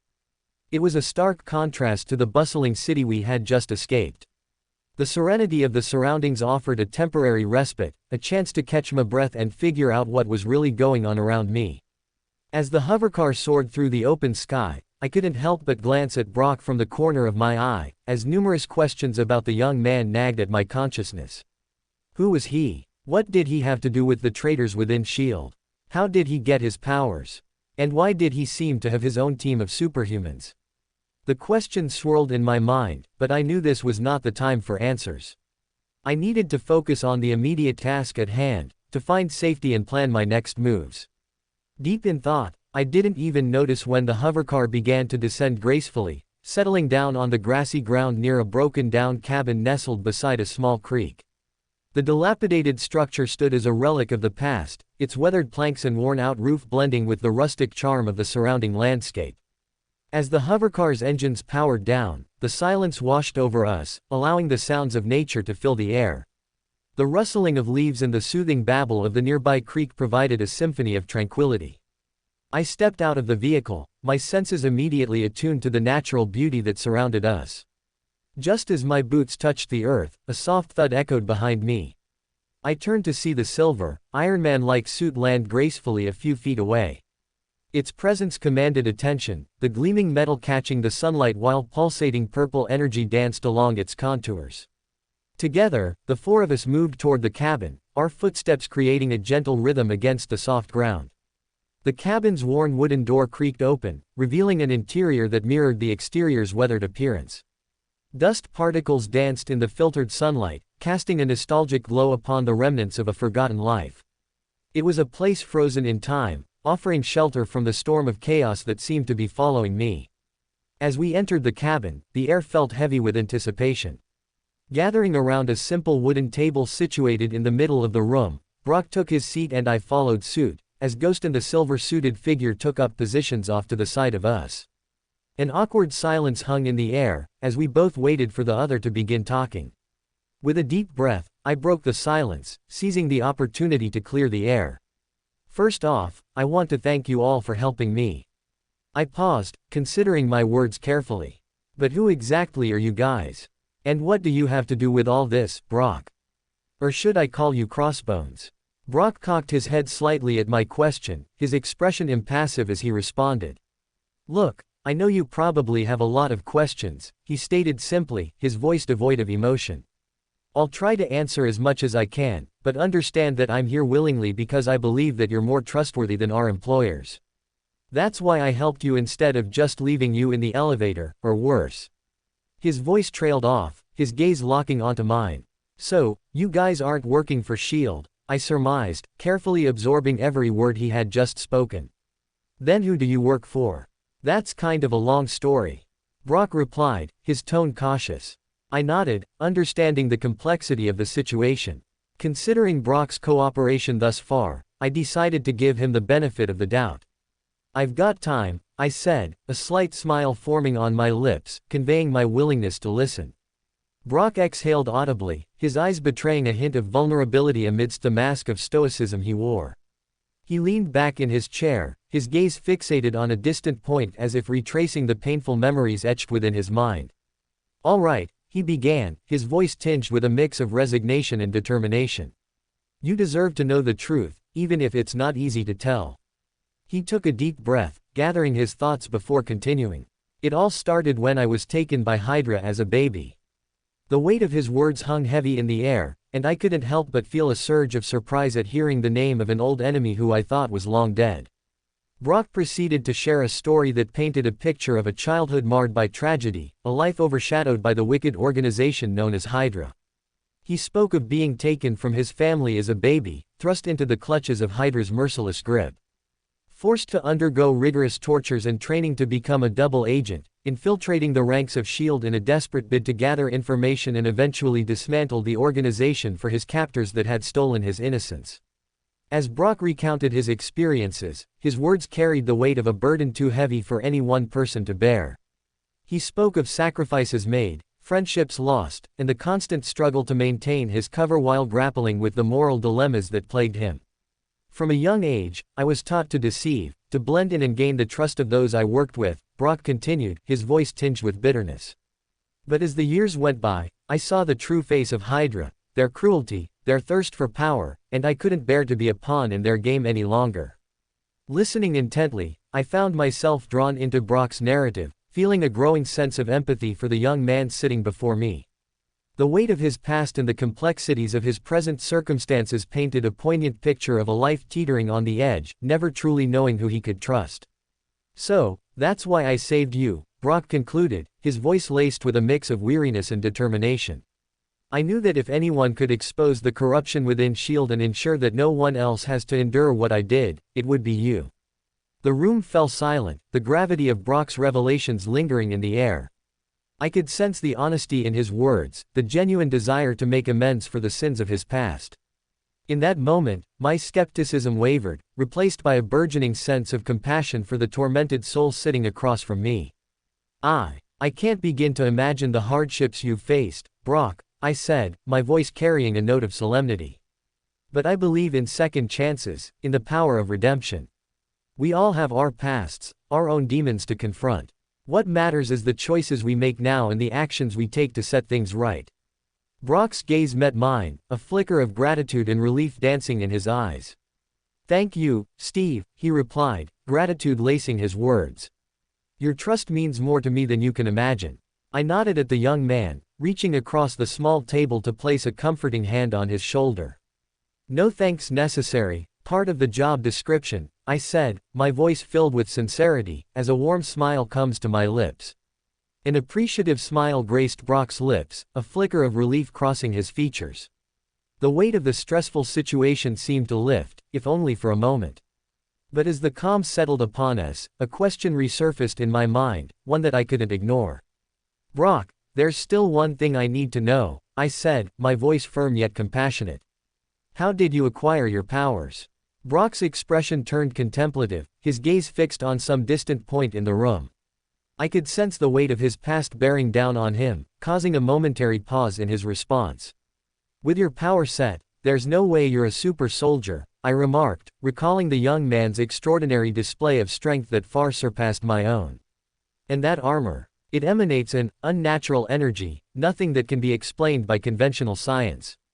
It's complicated, he finally replied, his voice carrying a mix of vulnerability and determination. Suddenly, a flicker of recognition crossed my face as a particular memory resurfaced. Wait a minute, I interjected, my thoughts momentarily clouded by the recollection. You're not a mutant, are you?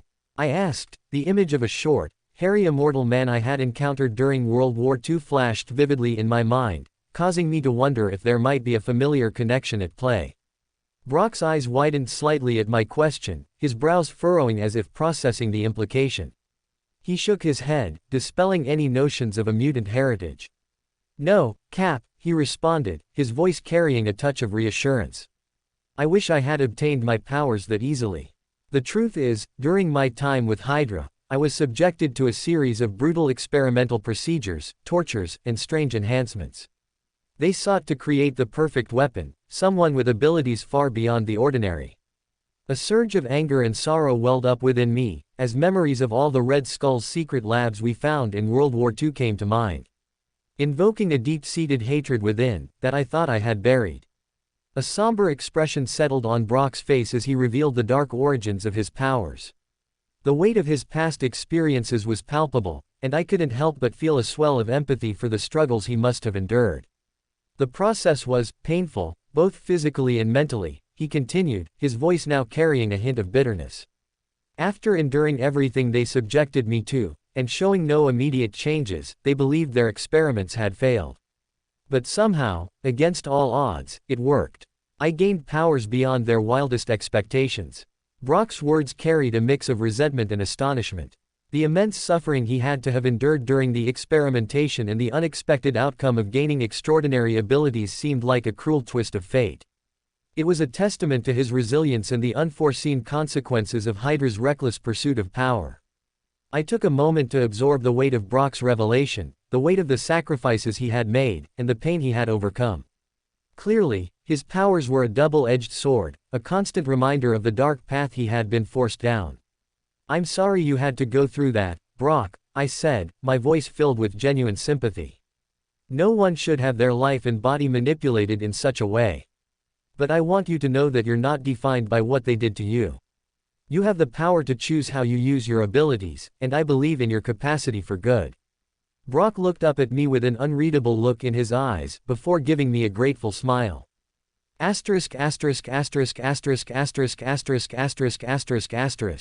Outskirts of Virginia. Cabin in the forest. Brock POV. God, he's so fucking gullible. I thought inwardly, a flicker of amusement dancing in my eyes as a grateful smile crossed my lips. Steve's unwavering trust and genuine belief in my capacity for good were almost too easy to exploit. It was a skill I had honed over the years, weaving half-truths and carefully constructed narratives to manipulate those around me. And Steve Rogers, the epitome of a hero, proved to be no exception. It was almost too easy. So, back to Hydra, Steve said, after a moment. What are they planning to do? I shook my head, amused by the level of trust in his voice. I wasn't involved in the inner circle, so I don't have the full details, I began, maintaining my calm facade and allowing a hint of concern to flicker in my eyes before I continued.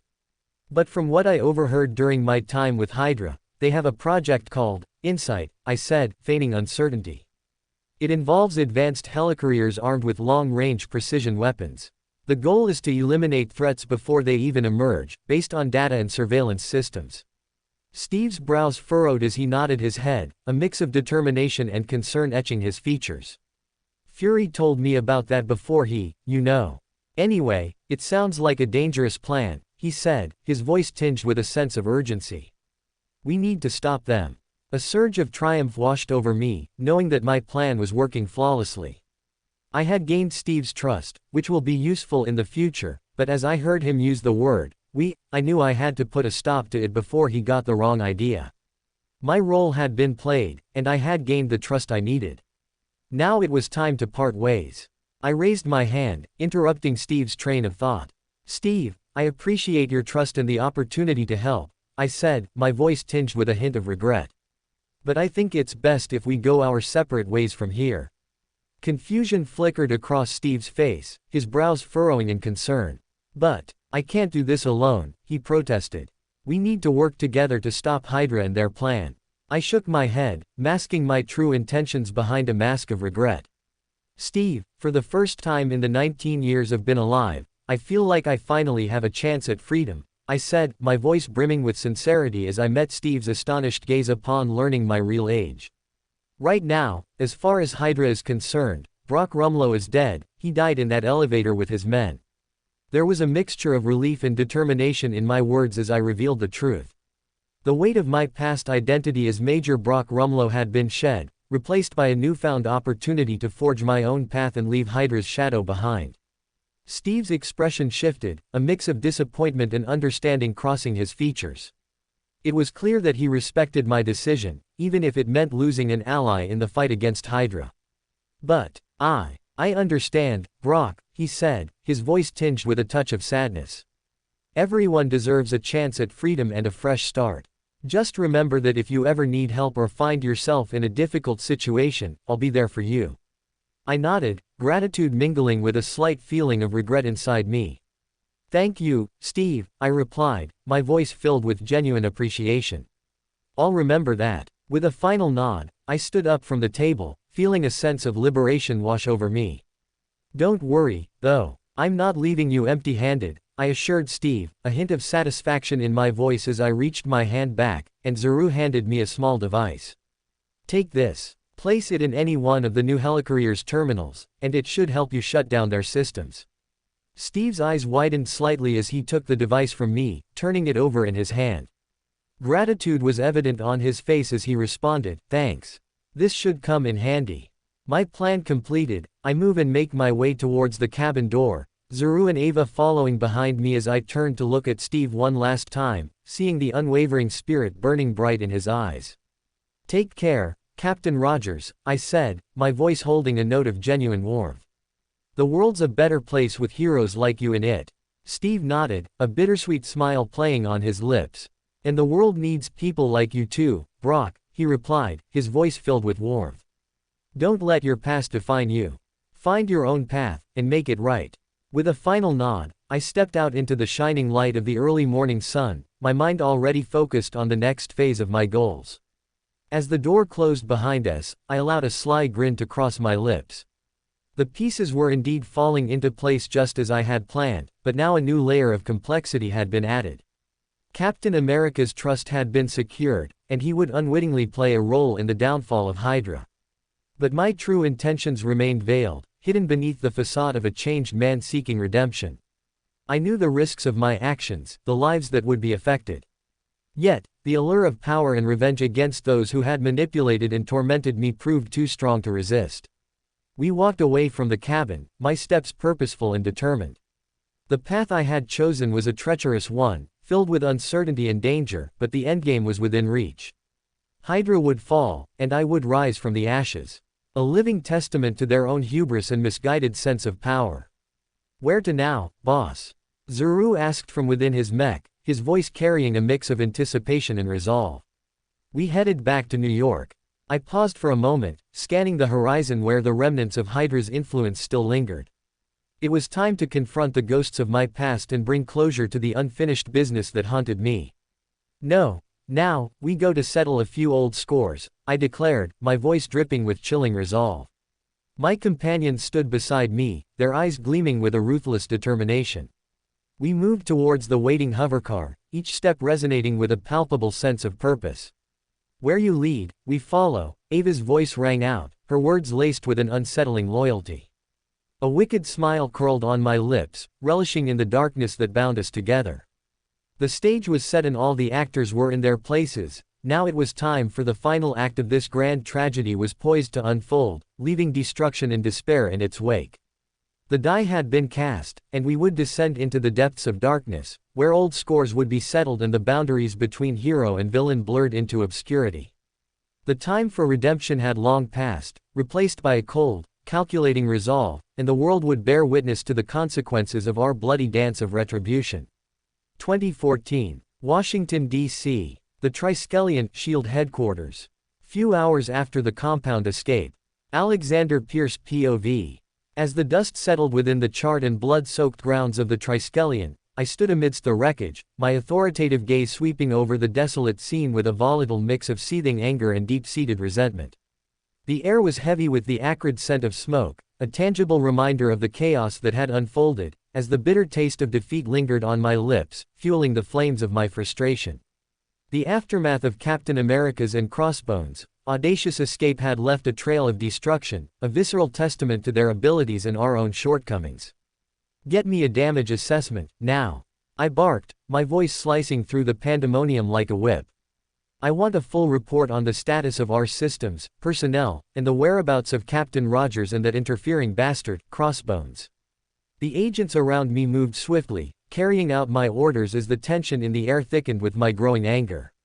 Every step they took, and every report they provided, only fueled my frustration further.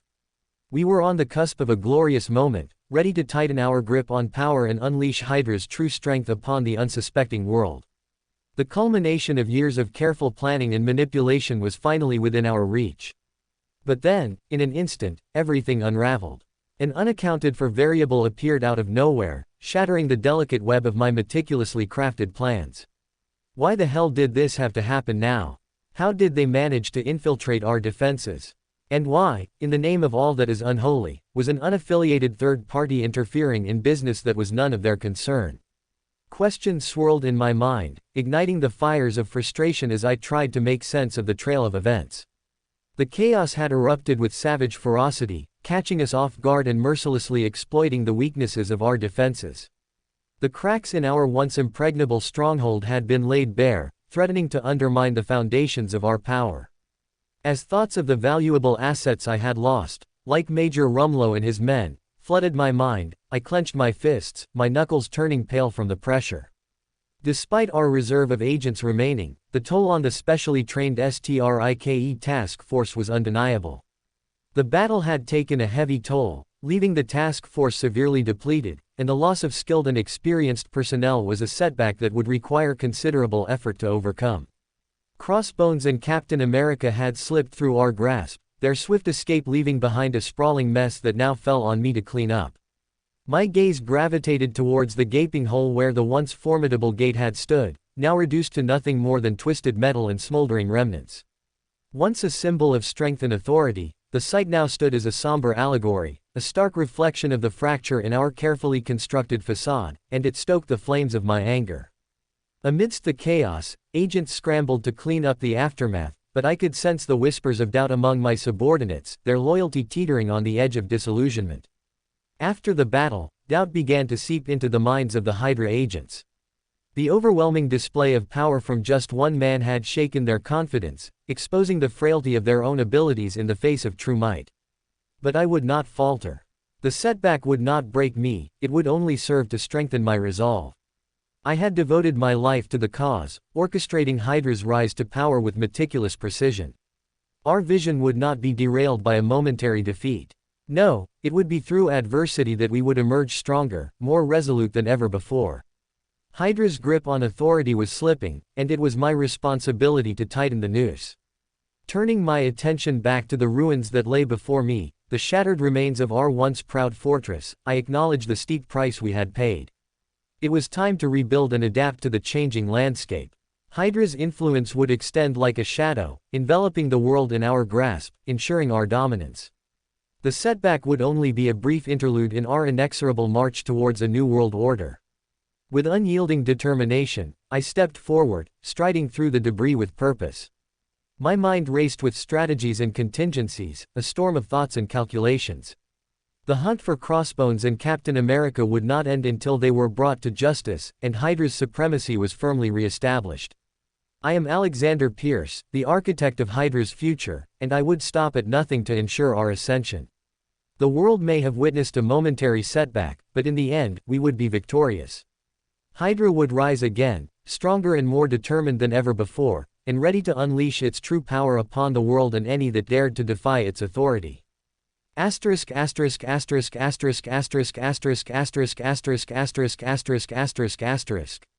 Washington, D.C. City streets. Omniscient POV. The sun began its descent, casting elongated shadows that stretched across the city streets of Washington, D.C. Steve Rogers found himself standing in a secluded alleyway, his eyes scanning the surroundings with a cautious intensity.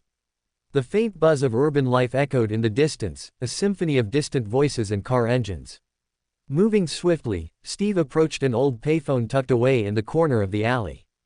With practiced precision, he dialed Natasha's number, his fingers tapping the worn buttons, each digit carrying a weight of urgency and necessity. As he waited for the call to connect, Steve's senses remained heightened, acutely aware of any potential onlookers. The dimly lit alley offered a semblance of privacy, but the stakes were too high to let his guard down. Finally, the connection was made, and Natasha's voice crackled through the receiver, brimming with suspicion. "Who is this?" "It's me, Steve," he replied in a low, steady tone, his eyes darting back and forth, ensuring his covert conversation remained undetected. There was a moment of silence, the crackling of the phone line the only sound between them. Steve held his breath, hoping for a favorable response. "Rogers," Natasha's voice came through, cautious yet tinged with a hint of familiarity. "What do you want?" Keeping his voice hushed, Steve pressed on, urgency lacing his words. "Natasha, we need to meet.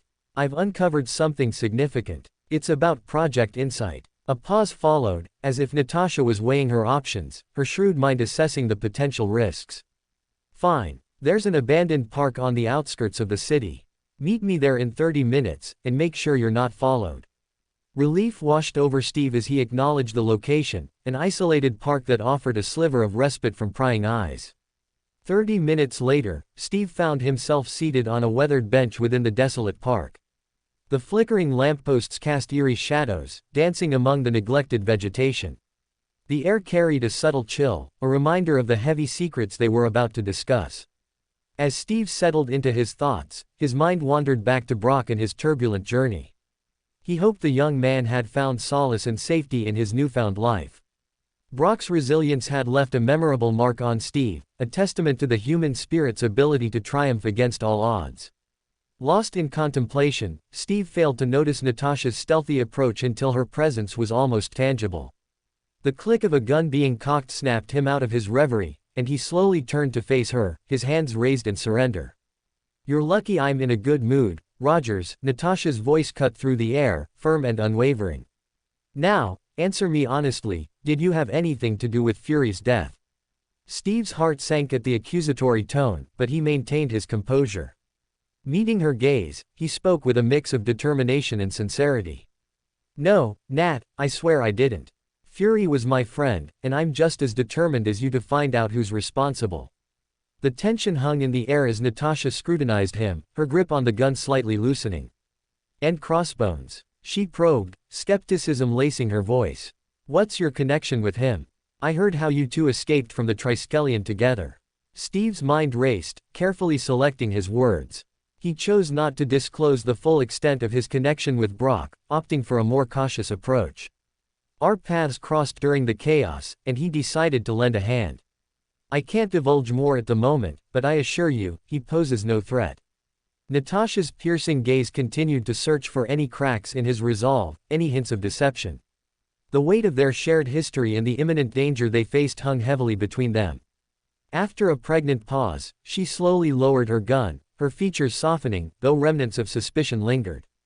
"All right, Rogers. Let's hear what you have to say about Project Insight."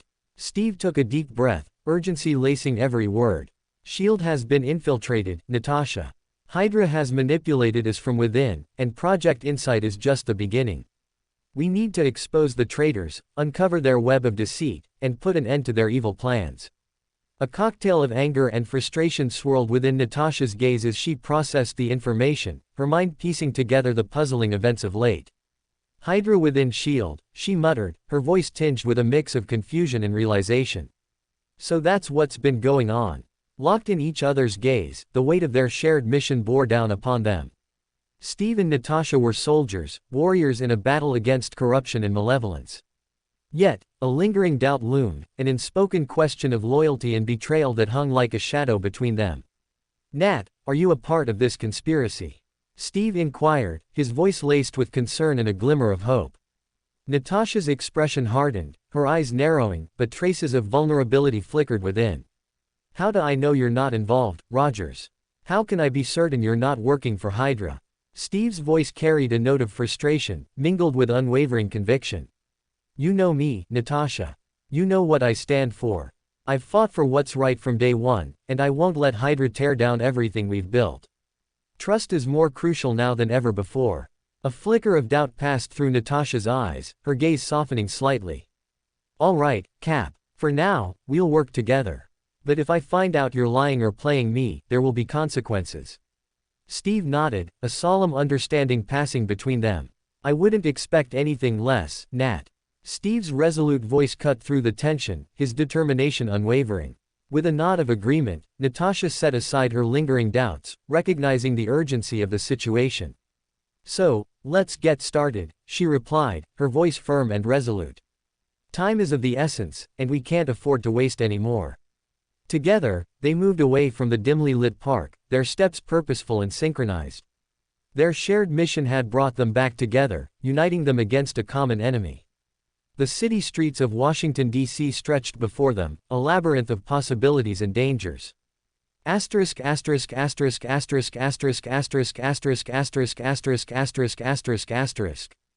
Hovercar. Few miles outside Virginia. Omniscient POV. Meanwhile, in the airspace above the rural expanse of Virginia, the sleek hovercar sliced through the open skies, its engines humming with power.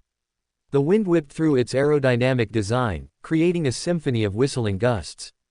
Inside the vehicle, Brock confidently occupied the pilot's seat, his hands steady on the controls as he deftly maneuvered through the billowing clouds.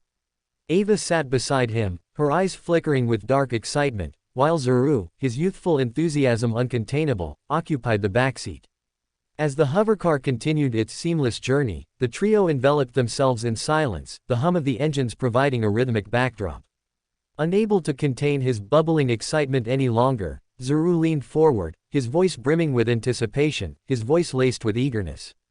"Boss, where exactly are we headed?" he asked, unable to conceal his curiosity. Brock glanced at Zuru through the rearview mirror, a faint smile dancing at the corners of his lips. His eyes, focused on the expansive horizon, held a sense of purpose. "We're headed for Canada," he replied casually, his voice carrying a hint of mystery. Zeru's eyes widened with intrigue, his interest piqued. "Why Canada? What's so important there?" he inquired, his voice tinged with excitement. Brock's expression turned contemplative as he pondered his response. "Before I joined SHIELD or started my involvement with Hydra, I underwent their merciless training at the Academy," he began, his voice laced with a casual tone that belied the brutal nature of his past.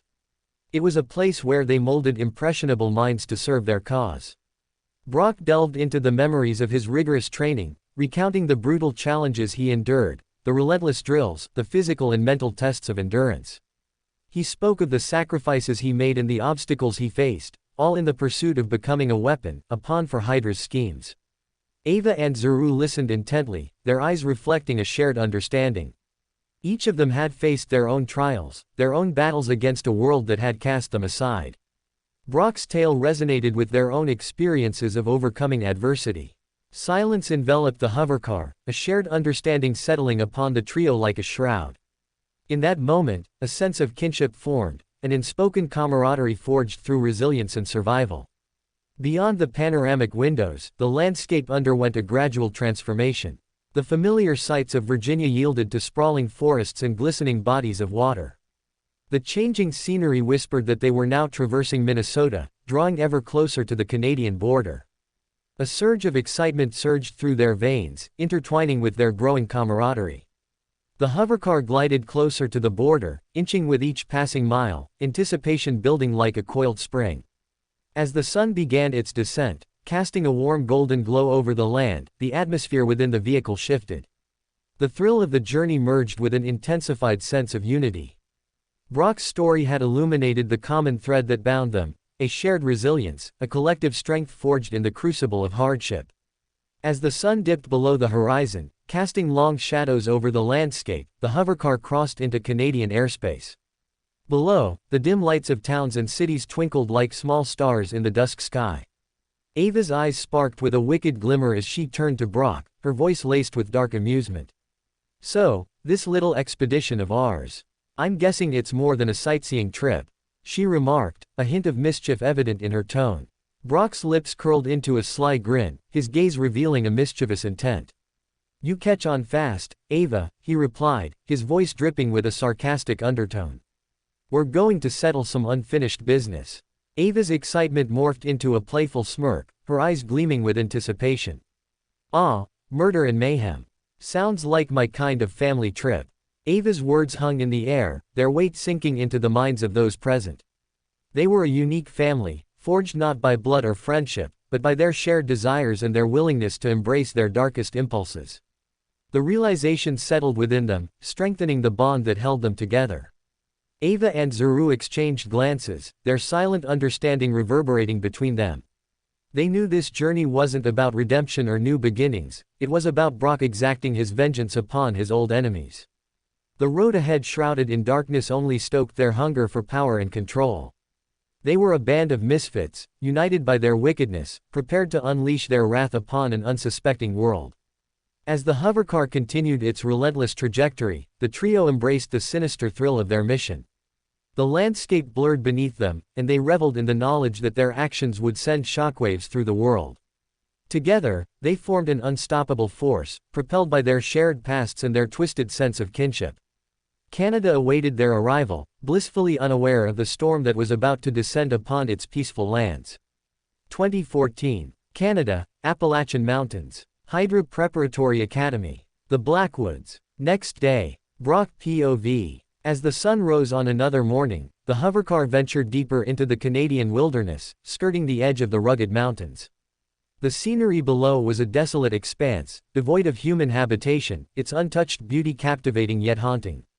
In the distance, snow-capped peaks rose majestically, crowned with icy blue tips that danced with the wispy clouds above. The sight was both awe-inspiring and intimidating, a reminder of the untamed power of nature. As we progressed, the terrain began to shift, transforming from flat plains into towering rock formations that stood like ancient sentinels. The hovercar effortlessly weaved its way through the narrow gaps between the mountains, guided by my steady hands on the controls. The wind whistled around us, carrying with it a sense of adventure and trepidation. Ava and Zuru, their faces a mixture of awe and excitement, leaned closer to the windows, their eyes wide in wonder as they took in the breathtaking scenery unfolding before us.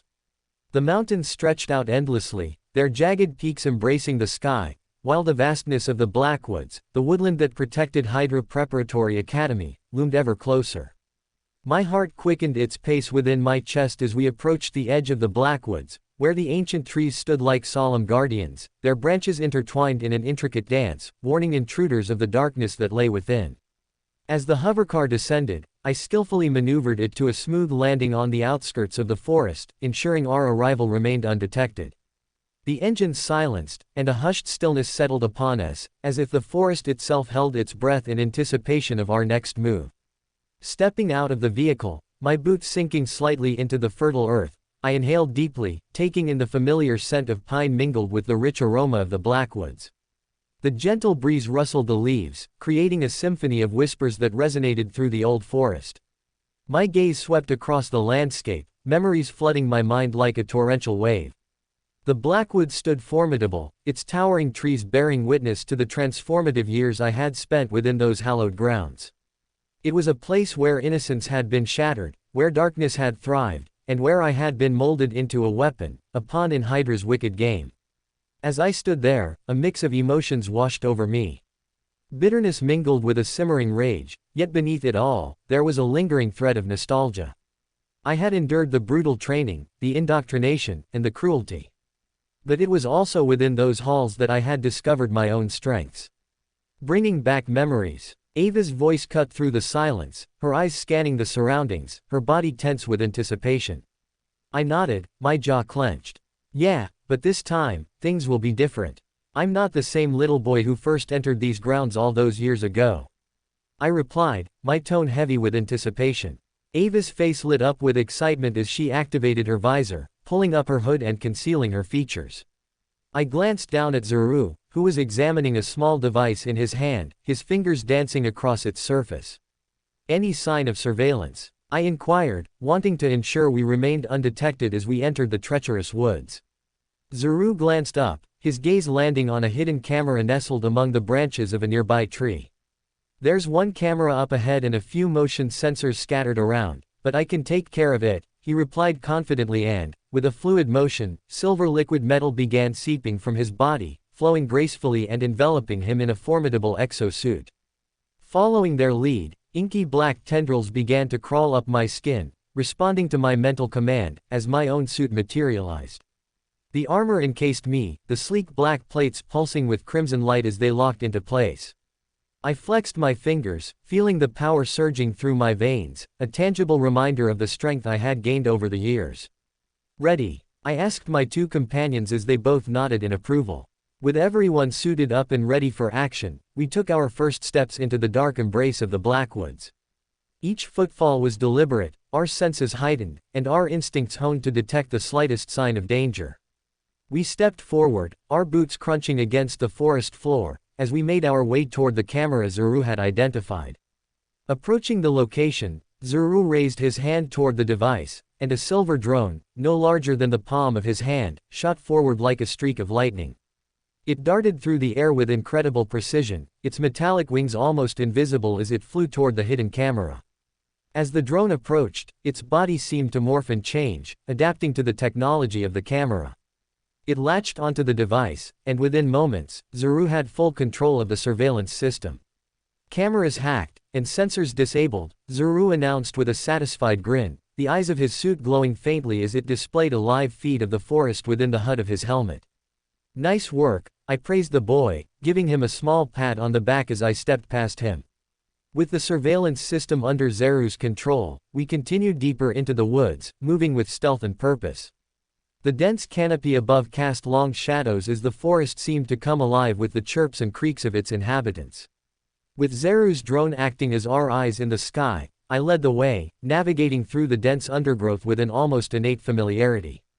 Memories of my youth resurfaced as I recognized the traps that lay hidden beneath the forest floor and among the branches above.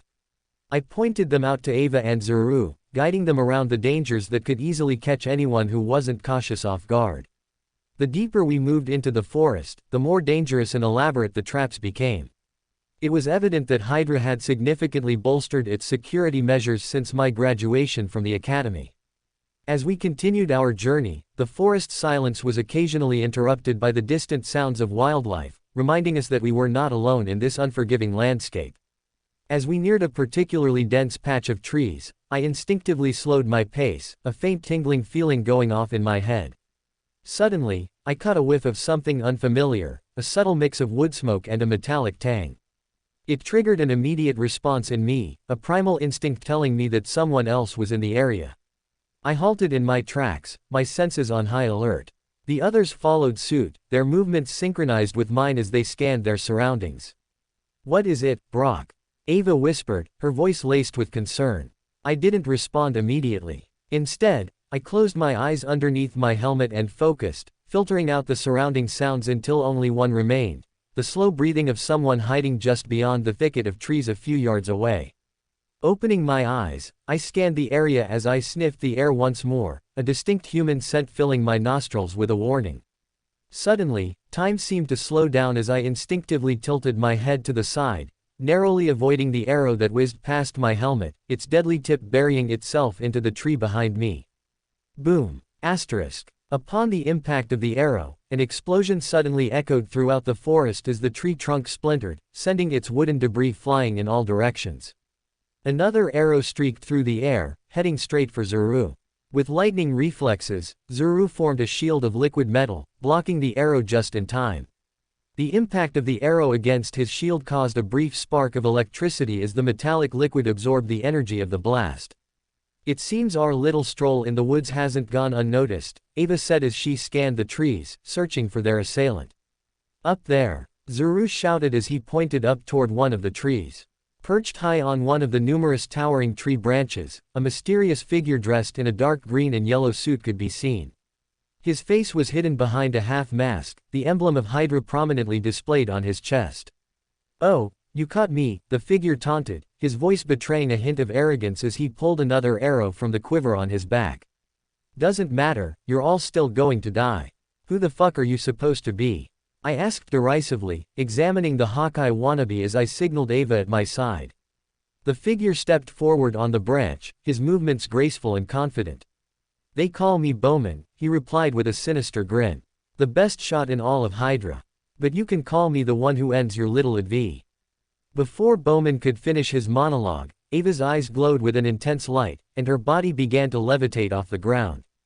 With a swift motion, she soared toward Bowman, closing the distance between them in an instant. Bowman's eyes widened in surprise as he fumbled to notch another arrow, but Ava was already closing in on him with incredible speed. As Ava shot toward his position, two sharp blades retracted from the wrists of her suit, gleaming with a deadly shimmer.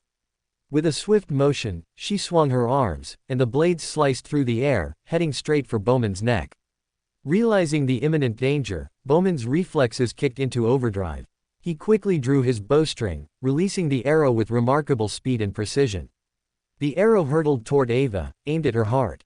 But Ava's agility surpassed his expectations. With a fluid movement, she effortlessly dodged the arrow, her body twisting in midair as she closed the distance between them. The blades on her wrist descended, their lethal trajectory unwavering. In one swift motion, Ava's blades met their mark. The sharp edges sliced through Bowman's neck, severing his head from his body. Time seemed to slow as blood sprayed from the wound, raining down on the grass below. Bowman's lifeless body slumped forward, toppling from the branch, while his decapitated head spun through the air before landing with a sickening thud. The forest fell into a stunned silence as Ava landed gracefully on the ground, her blades retracting back into place. She stood there, her visor concealing her expression, as she turned back towards me and Zuru. "Well, that was anticlimactic," she whispered, clearly disappointed with how easily the archer had been dispatched. "What did you expect?" I replied as I approached the headless body of Bowman, checking to ensure there were no other hidden threats before turning back to Ava. "I'm guessing he was the Hydra version of Hawkeye, and I never took that guy as nothing more than a second-rate Avenger."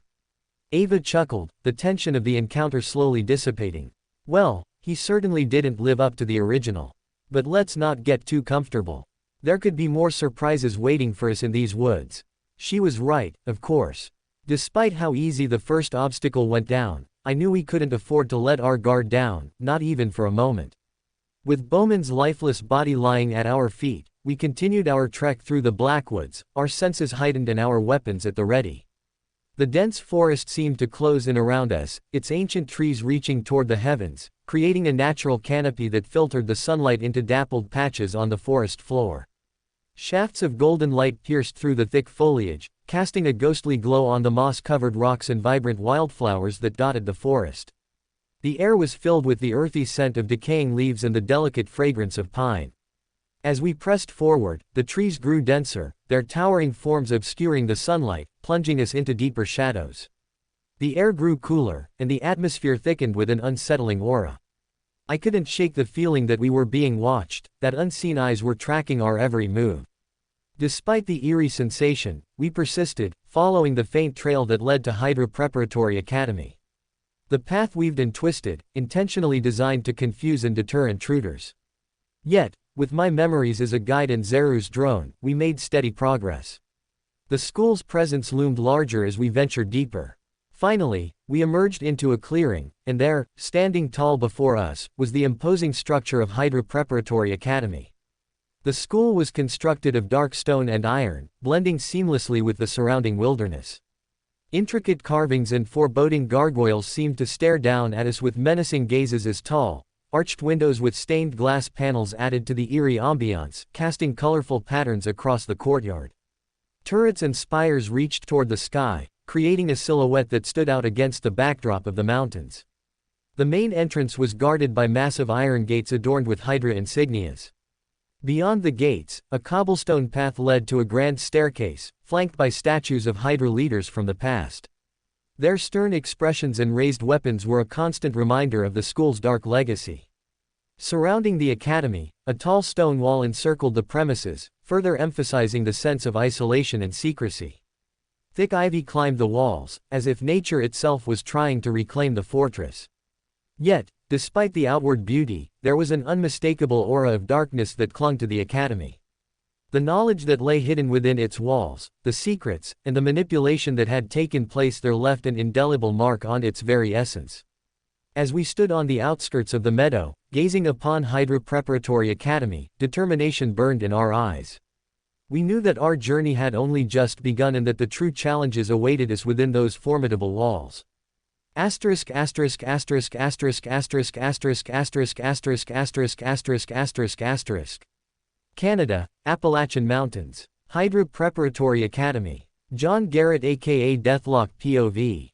The empty halls of Hydra Preparatory Academy echoed with the faint sounds of shuffling cards and the clinking of glasses. The once bustling school, now devoid of students and teachers, seemed to groan under the weight of its abandonment. Yet, a few remnants of HYDRA's presence remained, myself included. Sitting around a small table in a dimly lit room, I found myself in the company of Hammer and Militant, two loyal Hydra soldiers who, like me, had been left behind to guard this empty fortress. We had become a small band of misfits in this desolate place, searching for purpose and meaning in our servitude to an organization that had abandoned us. I absent-mindedly shuffled the deck of cards in my metallic hands, the clinking sound resonating in the empty hallway. As the three of us sat there, nursing our drinks and trying to distract ourselves from the emptiness that surrounded us, I couldn't help but feel a sense of bitterness creeping into my thoughts. Forced to undergo extensive cybernetic enhancements, I had become more machine than man. My limbs, organs, and even a portion of my brain had been replaced with advanced Hydra technology, a constant reminder of my servitude to an organization that saw me as nothing more than a tool. Hammer and Militant, on the other hand, were living examples of Hydra's failed attempts to recreate the powers of Thor and Captain America. They were the remnants of experiments gone wrong, walking reminders of the organization's inability to harness the true power of these iconic heroes. As the cards were dealt, we exchanged tired glances, the weariness etched upon our faces. The game of poker had become a monotonous routine, a feeble attempt to pass the time and distract ourselves from the lingering questions that gnawed at our minds. As we continued our card game, the conversation turned to the recent evacuation of the academy. The halls that were once bustling with students, teachers, and the echoes of their footsteps now stood eerily silent. The question of why we were left behind to guard the empty halls hung heavy in the air. Hammer, a burly man with a shaved head and a scarred face, let out a heavy sigh, his voice tinged with frustration. "I don't get it, fellas. Why the hell did they leave us here? What's the point of guarding an empty school?" Militant, a short soldier with a perpetually scowling expression and augmented muscles bulging beneath his uniform, grunted in agreement. "Yeah, it's like they just forgot about us. We're Hydra's loyal dogs, and they toss us aside like garbage." I leaned back in my chair, the metal creaking under my weight, and stared at the cards in my hand. My thoughts drifted to the countless missions I had carried out for Hydra, the lives I had taken, and the sacrifices I had made. All in the name of their twisted ideology. Maybe they have bigger plans. Or maybe they don't trust us enough to be part of whatever they're up to. I murmured, taking a sip from my drink, the bitter taste of alcohol mingling with my disillusionment. The room fell into a momentary silence, the weight of our uncertain future hanging heavily in the air. Boom. Asterisk. Before we could dwell on our thoughts any longer, a loud explosion suddenly resonated through the corridors, reverberating through the walls and jolting us from our despondency. The three of us exchanged surprised glances, our card game momentarily forgotten.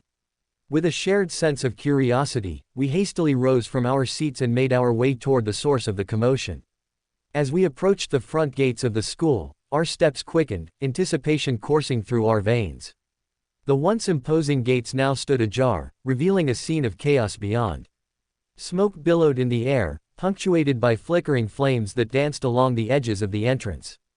The scent of burning metal mixed with the acrid tang of explosives, assaulting our senses and further fueling our curiosity. My cybernetic eyes scanned the area, searching for any sign of the intruder. The smoke slowly dissipated, revealing three figures standing in the midst of the destruction. Clad in various different combat gear, they moved with purpose, their steps giving off an air of confidence that resonated even from a distance. It was clear that these were no ordinary trespassers. Hammer, always eager for a fight, cracked his knuckles and grinned. Looks like we've got some unwanted guests. Finally, some action. Militant, his face twisting into a grim smile, nodded in agreement.